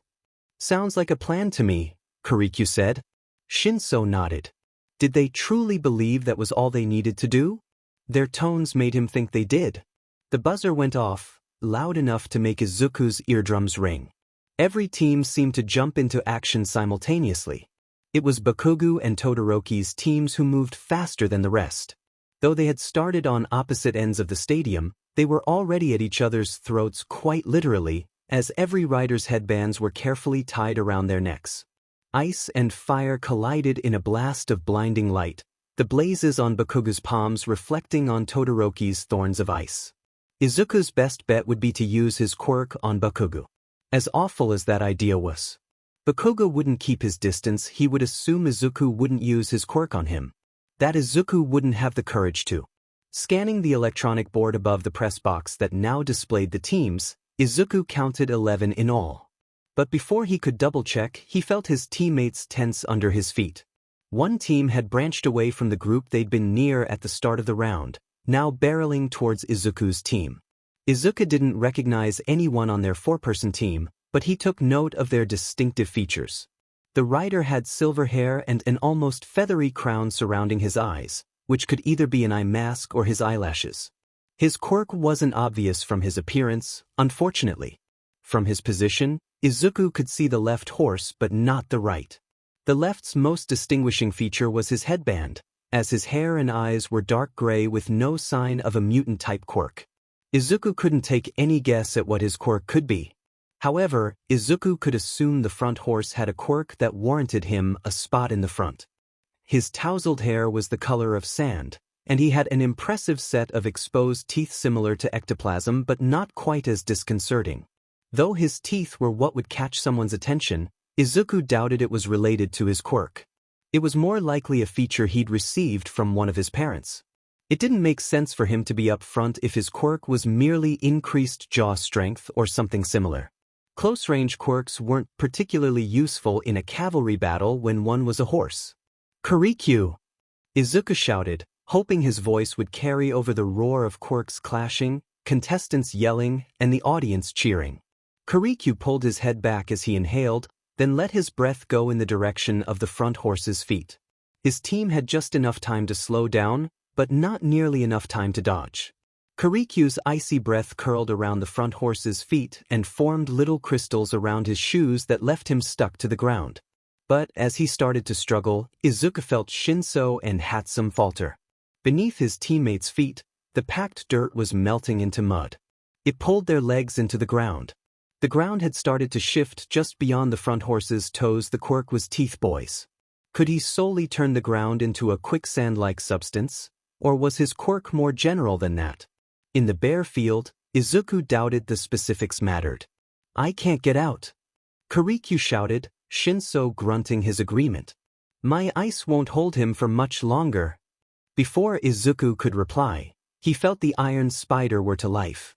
It snapped open instantly. 4 metal spider legs all extended in the same direction. Izuku nearly fell forwards, instinctively flinching away from the sudden noise and movement. Luckily, his team remained unaffected by his misstep, considering they were still stuck. Still, he'd prefer not to make that mistake again. As long as he expected the reaction, he wouldn't flinch, so he vowed to keep the iron spider in the back of his mind. The spider legs blocked an attack from a girl whose quirk Izuku couldn't decipher from where he was. All he could see was a flesh-colored cord shooting in his direction and the iron spider knocking them out of the air. When the cord retreated, the spider legs folded back into the backpack. The pack's opening snapped shut. "The hell's your quirk?" Shinsou called out to the front horse, who'd gotten 1 foot free from Kirikyu's ice. The boy snorted. "Wouldn't you like tea? Stop using your quirk. Stay still." The boy's eyes glazed over and his face went slack. Soon enough, the ground slowly morphed back into what it was before. As his team stumbled when the dirt shifted, the iron spider's legs creaked and shot out again. It knocked away another attack from the cords, which both ended in a silver point that resembled a headphone jack. They twisted and tried for another angle, and Izuku ducked down and raised his arms to guard his neck. The iron spider lashed out, forcing both to retreat. The headphone jacks belonged to a girl with straight purple hair much darker than Shinsou's, and upon closer inspection, Izuku saw that the jacks were attached to her earlobes. Above her was a floating headband, so Izuku could assume their rider had an invisibility quirk. Their team was circling around Izuku's, slowly getting closer as they moved. "Want to know what I did?" Shinsou asked, smirking at the gray-haired rider in front of them. He was staring at the front horse, whose eyes were still glazed over. The others, from their positions, couldn't seem to shake Shinsou's brainwashing off of him. The rider opened his mouth, only to shut it when the back horse in the headband hissed, "Don't respond." "I think that's how his quirk works." Shinsou huffed. "There's another team to our left headed for us," Izuku said, glancing from them to the rest of his surroundings. Bakugo and Todoroki were still locked in battle, but another team had joined the fray. Even so, the scoreboard still showed Bakugo's team with the 10 million. After checking the timer, Izuku scanned his surroundings again. If they were going to get points before Bakugo attacked them, now was their chance. Because Bakugo would come for them, and he'd make it personal. He'd be the one taking the headbands, obviously. Izuku would have to take his quirk while simultaneously defending against that. When Bakugo reached for his throat, he'd have to use one hand to take his quirk and use the other to swat his hand away. Without an explosion, it shouldn't be as difficult. Izuku continued, "But it looks like they're the only ones. I think we should retreat but maybe meet that team? The girl with the purple hair has a pretty useful long-range quirk, which isn't ideal, but they're not going to leave us alone. Do you guys think we should try for their points?" "Sounds good to me," Hatsum said. Shinsou nodded. Entirely free from the mud, his team followed his suggestion. Together, they sped away. As they did, the back horse of the other team finally shook the front horse's shoulder forcefully enough. Blearily, he blinked Shinsou's brainwashing away. Still, he was too disoriented to move immediately, and when his team did start to move, it was only to run into a net from the quad blaster. The team struggled to pull it away, clawing fruitlessly without any quirk that would help untangle them. The invisible person's team was much closer now, and the iron spider lashed out again and again to block the purple-haired girl's quirk. She was the front horse, with one back horse that had worryingly large lips and another with a rock-like head.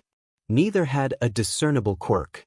Izuku raised both hands to guard his temples, figuring he didn't need to keep the quad blaster pointed at them and net wouldn't do much against the headphone jacks. In fact, he bent his knees and offered the quad blaster to Hatsum, explaining that it would be better for him to have both hands free. She took it, holding it by the grip with 2 fingers while keeping the rest on Kiriku's shoulder. Headphone Jack Girl could make it past the Iron Spider's defense, but if Izuku kept his arms by his face to cut down on time needed to move, he should be able to keep her from taking the headbands around his neck. Still, they would need to move much closer if they wanted to use Shinsou's brainwashing on the rider. That would be putting their points at more risk, though. Maybe Izuku could grab the 2 headphone jacks and keep her from attacking again. Then they could move closer and Shinsou could brainwash the rider. "Can we keep this amount of distance between our teams?" "From this far, I think I can deal with her quirk," Izuku said. Their team came to a rather abrupt stop before backing away, and Izuku put a hand on Kiriku's shoulder to steady himself once again, apologizing all the while. Invisible Person's team stopped as well, and Izuku tilted his head at them, squinting to make up for the fact he couldn't put a hand on his chin. "I think the purple-haired girl's quirk is the only useful quirk they have," Izuku said. Headphone Jack Girl's quirk came rushing towards them again, but the iron spider knocked them away. Izuku kept his eyes trained on their opponent's moves, his hands up by his head. If the back riders had useful long-range quirks, they'd be using them, I think. And if they have close-range quirks, they'd be trying to close the distance. The purple-haired girl's quirk wouldn't exactly be weak in close-range battles, after all, right? "So what does that mean?" Kiriku asked. "It means we should move forward." Hatsum chimed in. "Trust my baby. It'll keep us safe from that girl's quirk." From a shorter distance, Izuku didn't trust his reflexes nearly as much, but the iron spider hadn't failed him yet. Though, just like him, the spider legs would have less time to react from a closer range. Still, Izuku let out a shaky breath and said, "Right?" They began to close the distance between them. Unsurprisingly, the other team attempted to retreat. As they pursued Invisible Person's team, Izuku checked the timer. 11.5 minutes remaining. Behind them, Bakugo and Todoroki were still fighting, though the team Izuku had seen before had disappeared, most likely trying for an easier team. Izuku had a suspicion that, even when distracted by Todoroki's team, Bakugo had managed to drive off any other competition. After ensuring there weren't any other teams following them, Izuku turned back to the task at hand. They were closer now, and the Iron Spider's legs were scrambling to keep up with Headphone Jack Girl's quicker attacks. She attacked from every angle. She moved both Headphone Jacks separately in opposite directions, then pressed them together only to split when the Iron Spider lashed in one direction. When they'd gotten close enough for Quirk to aim another icy breath at Headphone Jack Girl's feet, she made it through the Iron Spider's defenses. Izuku swiped his hand out just in time to catch one of her headphone jacks. He kept the firmest grip he could muster around it, pulling it away from the headbands around his neck. Keeping the muscles in his arm pulled taut as she tried every method to struggle out of his grip, Izuku readied himself for the other headphone jack. It shot towards him in an arc over his head, but when two mechanical spider legs intercepted her, she pulled it back. Now, she turned her attention to the ice that kept her glued to the ground, but Izuku's team had already closed the gap between them. "Mind handing those over?" Shinsou asked. "You really think we'd do that?" Headphone Jack Girl asked. "Yeah, there's no way," a higher-pitched voice Invisible Girl's voice said. "Don't move," Shinsou said, eyes on Headphone Jack Girl, whose eyes dulled from black to light gray. Shinsou flicked his eyes over to Invisible Girl's general direction and continued, "Take off all your headbands. Toss them to me." Though Shinsou had told her to toss them to him, Izuku would be the one to catch the headbands. Shinsou didn't have free hands to catch anything. There was no visible reaction from Invisible Girl at first, of course, but then the four headbands around her neck unraveled as the Velcro that connected both ends broke apart. In their position, the back horses couldn't reach them even if they snaked their arms out from under the rider, so the headbands went sailing over to Shinsou without resistance. Izuku had to lean forward more than he would have liked to catch them. Just as the headbands were nearing Izuku's hands, he dropped the headphone jack. Now, even if the impact of hitting the ground dispelled Shinsou's brainwashing, Headphone Jack Girl wouldn't have time to use her quirk to snatch the headbands back. He snagged the headbands around his fingers and fastened them around his neck as quickly as he could, pressing each headband's pieces of Velcro together. Just as he'd done with his own team's headbands, Izuku flipped over the new four so that the sides facing outwards were blank. And then they were off again, circling around the middle of the stadium where the other teams were battling. Up on the scoreboard, their team had moved from 8th place. A few teams had lost their headbands, moving up the ranks of teams that had done nothing but keep their original points to 5th place. Izuku had expected the jump despite not knowing the name of the rider, and therefore not knowing how many points that team had had from the scoreboard. Still, seeing their team's ranks slide up on the screen was almost proof that they had a chance. Especially while Bakugo and Todoroki's teams were still caught up fighting each other. But they wouldn't be fighting for much longer. When the time came, Bakugo would be too focused on Izuku to respond to anything Shinsou said. And he couldn't assume Kirikyu's quirk would work either. The front rider of Bakugo's team might be there because he could withstand Bakugo's explosions. His classmates had to know he would use his quirk despite them being so close. Even if the front rider couldn't, that wouldn't stop Bakugo.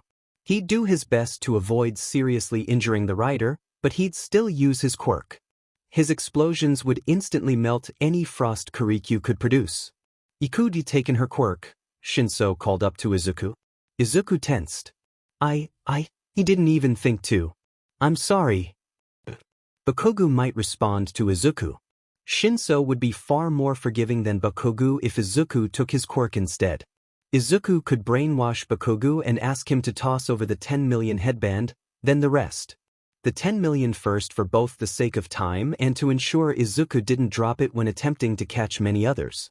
"Luckily, we didn't really need it," Kirikyu said. "But maybe don't forget next time." "I'm sorry." "I won't," Izuku said, his voice resolute. With that, he wiped his palm across the side of his shirt and took the quad blaster back from Hatsum, hoping the gun wouldn't slip from his, now less, sweaty hand. He glanced at the timer once more. We have about 7 minutes left, and we still don't have enough points to get us into the next round. But we're not that far behind the 4th place team, so any team with some headbands we find will probably have enough points to put us over the edge. Doesn't matter, Shinsou said. He gestured with his head to their left. Sure enough, another team was rushing towards them.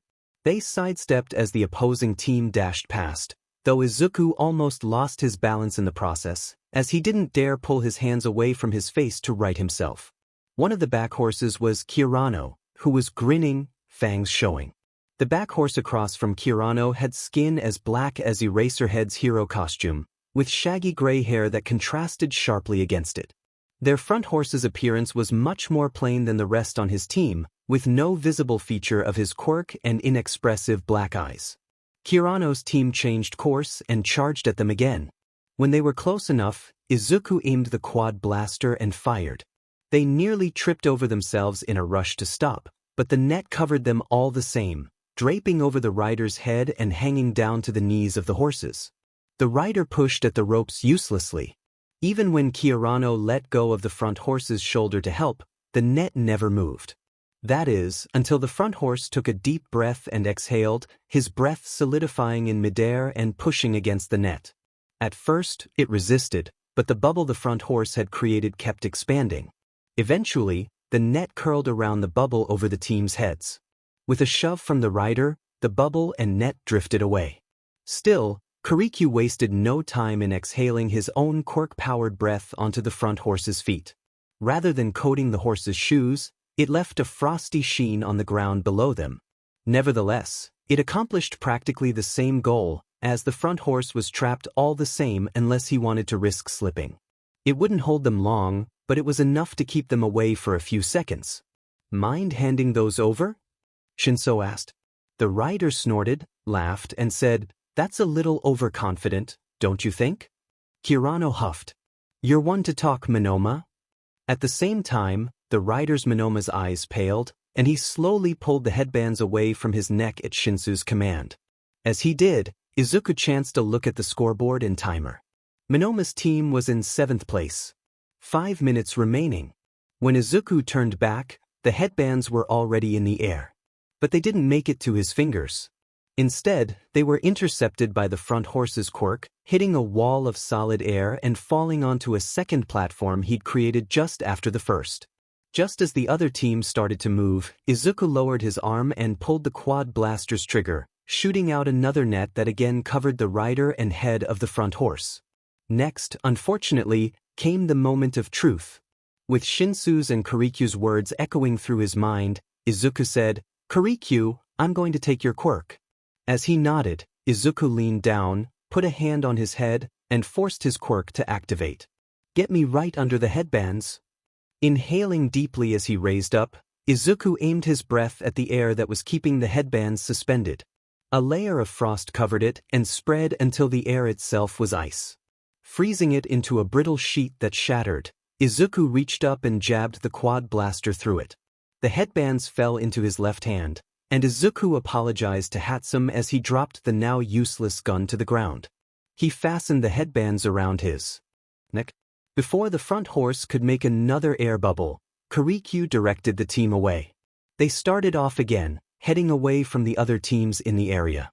They moved to the outer edge of the field, stopping when they reached a portion of the field that was free from any other team. With their backs meters from the line that determined what was in and out of bounds, they could focus on what was in front of them or to their sides. "I'm sorry," Izuku said, reaching down again to return Kirikyu's quirk. "I said it was fine," Kirikyu said. Izuku forced down another apology for irritating him, knowing it would merely exacerbate the issue. But he still couldn't quite grasp why Kirikyu was irritated. Was it not better for Izuku to make his remorse obvious, even if Kirikyu had given him permission to use his quirk on him? Was it not better than taking his quirk without asking? After all, when was using his quirk ever something that could be done without an apology to dispel at least some idea of evil intentions? Shaking his head, Izuku checked the scoreboard and relayed to his team. 3.5 minutes left. "We're in 4th place now." Bakugo had finally bested Todoroki's team, who now sat in one of the last places with 0 points.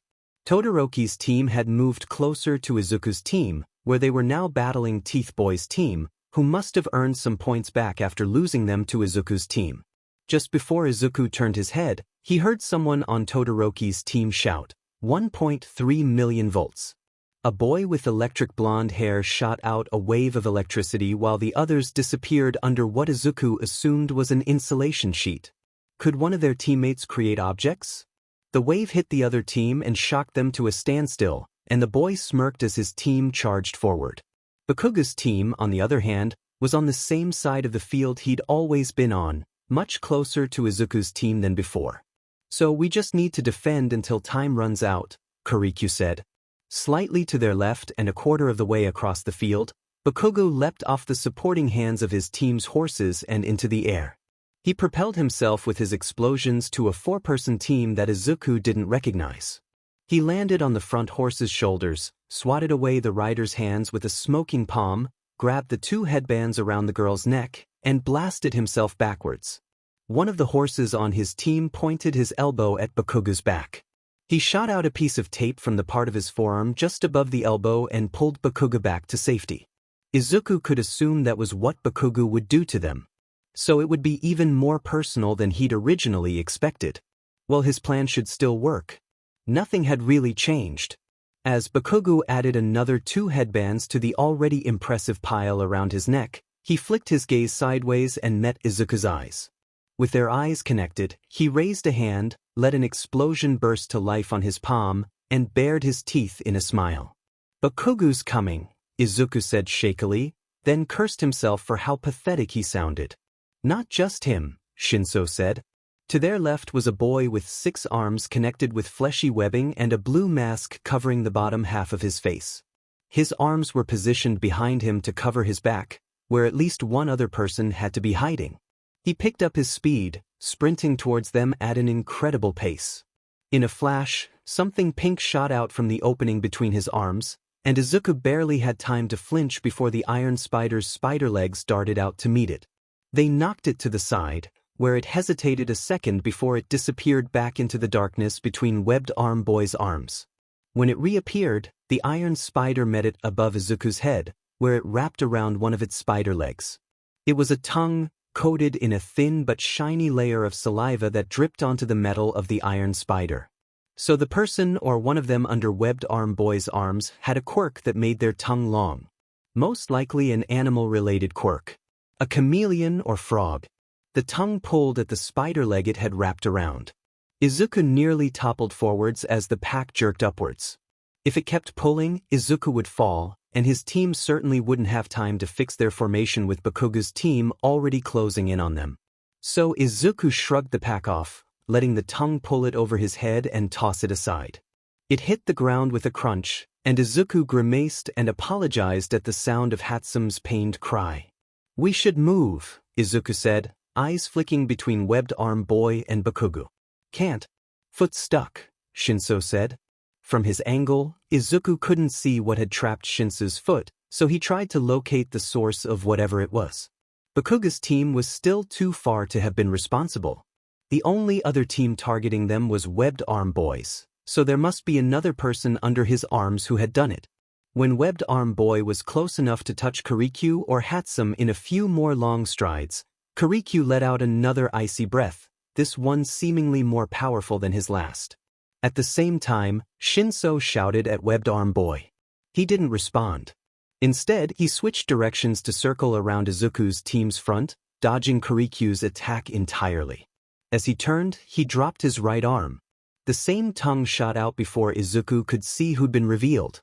It wrapped around his arm and jerked it back, and when Izuku was forced to put his other hand out to keep himself from falling, he heard the velcro of the headbands around his neck tear. Before he could grab the headbands back, the tongue had curled around them and had pulled them back to the safety of Webbed Arm Boy's back. Tongue Person hadn't taken all of his headbands, but she had taken enough. On the scoreboard, Izuku's team dropped from 4th to 5th, and as Webbed Army Boy escaped, Present Mic announced that they had 2 minutes remaining. Bakugo's team was close now. And as Izuku forced his fingernails into the soft flesh of his palms, Bakugo launched himself into the air.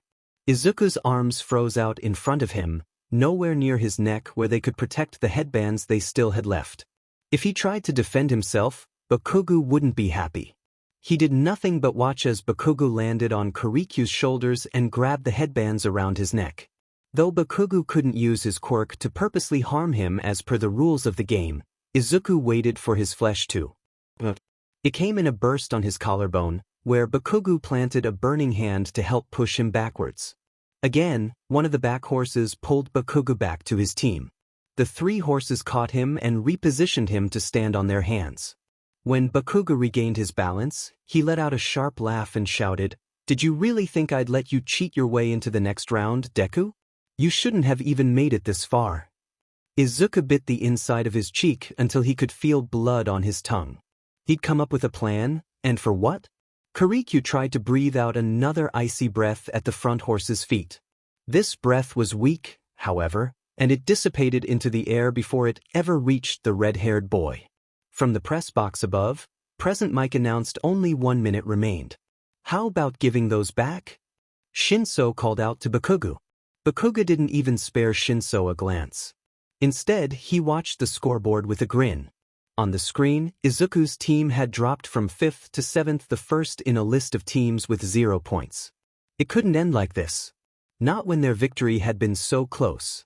Certainly not when Shinsou hadn't gotten the chance to make a name for himself yet, and not when Kiriku hadn't been able to prove that General Corps students could stand up to Hero Corps students, and not when Hatsum hadn't been able to show off all of her inventions. All three of them deserved to move on to the next round, and if Izuku could be the one to give that to them, he would. And he could. He'd face Bakugo's wrath later, but that would be all right. "Everyone, get close to them," Izuku shouted, and his team hesitated for half a second before they were charging at Bakugo's team. Without any warning, which he certainly felt sorry about, Izuku twisted around and slapped Shinsou across the face. Raising up to meet Bakugo's stare, he said in a trembling shout, "Bakugo, you're going to lose." "What did you just?" "Throw the 10 million point headband to me," Izuku said. Bakugo followed his instructions with sluggish movements. His teammates shouted at him, but the headbands sailed through the air all the same. Izuku caught it in both hands, clinging to the thin fabric with all the strength he had left in him. With shaking hands, he wrapped the band around the back of his neck and pressed the Velcro strips together. And then the buzzers sounded across the stadium. And Present Mike announced the end of the round. And Izuku stared up at the press box with disbelieving eyes. That is, until Hatsum let out a cheer and let go of Izuku's foot. He plummeted gracelessly to the ground. And there we have it, folks. What an upset. Present Mike cheered, and Izuku heard Eraserhead groan into his microphone beside him. Just barely managing to make up for the points they lost, Team Midoriya takes first place. In second place is Team Bakugo, in third is Team Todoroki, and in fourth is Team Minoma. Congrats, listeners. Unfortunately, Izuku hadn't had time to call for Bakugo to throw the rest of their headbands. But this would do. Izuku immediately turned to Shinsou. "I'm so sorry for taking your quirk. And for slapping you," he hurried. "But he didn't respond to you, and I knew he wasn't going to, but I knew he'd respond if I said something, and I couldn't reach your arm. We didn't have much time left, but I didn't even ask first," he trailed off, his voice getting quieter until he was muttering under his breath with a frown that would leave his eyebrows hurting if he kept it up. "Es fine. Did hurt though." Izuku cringed, stuttering out another apology. "Kidding. Barely felt it." He gave Shinsou a skeptical look for his horrible joke, but eventually he dropped it. After warning him, Izuku transferred Shinsou's quirk back to him. "I really wasn't expecting us to win, but now I'm pleasantly surprised." "Good job, Midoriya," Kiriku said. "What the hell was that, Deku?" Bakugo snarled. When Izuku turned slowly around to face him, he stormed up to Izuku with his teeth bared. His palms were smoking, and Izuku instinctively stiffened. When his mind snapped into action, he didn't change his position. He stayed where he was, tilting his head back when Bakugo grabbed his shirt collar, fully aware that letting his fear show would aid him. Most of the time, the best escape was to accept whatever burns Bakugo decided he deserved that day. Still an escape, though, because it would always be worse if Izuku tried something that Bakugo didn't like. and Bakugo didn't like much. But occasionally, Bakugo would go too far, leaving too many new scars at once. In those cases, it was better to tell him to stop. A stuttered-out warning that he wouldn't be able to move the next day was enough to get Bakugo to back away. After all, he would prefer Izuku's mother be left in the dark. So he stayed frozen as smoke filled his nostrils and his mind supplied him with the stench of burning flesh despite Bakugo having not yet used his quirk on him. Bakugo's voice was somehow even harsher when he asked, "What did you do to me?" If Izuku didn't respond, Bakugo would grow angrier, so Izuku forced out, "What you?" "It was Shinsou's." "No, I don't fing play with me." "What did you do?" "Borrowed my quirk," Shinsou answered, voice cold and sharp. "And that is not your business," Shinsou said. His hair blocked the sun and cast a shadow over his eyes that made the bruises under them even more prominent. Bakugo barked a laugh and leaned in closer, though he had to tilt his head up slightly to keep meeting Shinsou's eyes. "I think it is my business, since Deku used it on me." Shinsou raised an eyebrow. "Too bad." Shinsou could only challenge Bakugo because he didn't understand. But if he wasn't careful, he would understand, and it would be because he was trying to defend someone who'd nearly cost him his future for his own selfish reasons. Why was he even defending Izuku after all he had done? Izuku wanted to take a step in their direction, to stop Shinsou from incurring Bakugo's wrath, because Shinsou was about to walk away with the same kind of burns that were forever stamped onto Izuku's skin. So Izuku urged his body to move, using every ounce of strength he had left, to put himself between them. He would much rather take one more burn than let Bakugo put a first on Shinsou's skin. "You want to fight? You want to be disqualified?" Bakugo scoffed, glancing up at present Mike and Eraserhead in the press box. "Try not to lose before I can kill you myself." Shoving his hands in his pockets, he shot another glare at Izuku before stomping back to his teammates. Shinsou watched him go and muttered, "A hole." Izuku dropped to his knees, oblivious to the pain, and rested a hand on his collarbone. His shirt was burned, the edges of the hole that Bakugo had created gnarled and paper-thin between his fingertips. The hole was small, luckily, but he could feel how twisted and waxy his skin was behind the tear. It was a first-degree burn, though he could tell it didn't hurt as much as usual. Still, as long as a teacher didn't notice, nobody could send Izuku to Recovery Girl's office, where she'd likely ask him to take his shirt off. "All right?" Shinsou asked. He had crouched down, balancing on his toes and resting his arms on his knees. "Useless?" Izuku laughed humorlessly, covering his face with his hands but spreading his fingers to keep from blocking his vision. "It's his nickname for me." Shinsou stayed silent for a while, clearly waiting for Izuku to explain further, but Izuku didn't budge. So he sighed and said, "I need TC Recovery Girl." Izuku shook his head furiously. This time, Recovery Girl wouldn't merely take his word for being bruised all over as she'd done the day before. No, she'd asked to see his chest, where the other dozen or two burn scars laid, where the cuts on his shoulders were laid next to his newest burn. "I'm all right. It barely hurts. Besides, if I go see her now, I won't have any energy for the third round." Shinsou stared at him until he squirmed, but still Izuku refused to give in. He couldn't give in not for this. So, instead, Izuku distracted him with, "Are we okay?" "What?" "I could have taken her quirk. The purple-haired girl. And before that." "So?" Shinsou asked. "One cause of your quirk. Are you sure that's enough?" Shinsou rubbed the back of his neck. "I won't push you. Don't know your past." Subtly, Izuku rubbed one of the older burn scars along his hip, the one that tingled the most. All of his scars were tingling, burning as if softly mimicking the pain they had caused him when Bakugo had created them. But that one was the worst. It was the largest one he had, the only one shaped like a handprint. It was only a second degree, he didn't have any third degrees, thankfully, but it was the most gruesome. He couldn't remember when or where he had gotten it, or what he had done to deserve it. But he remembered the smell of his flesh burning. I thank you." "I'll listen," Shinsou said. "If why tell me?" Izuku did nothing but shake his head, and Shinsou took that as his answer.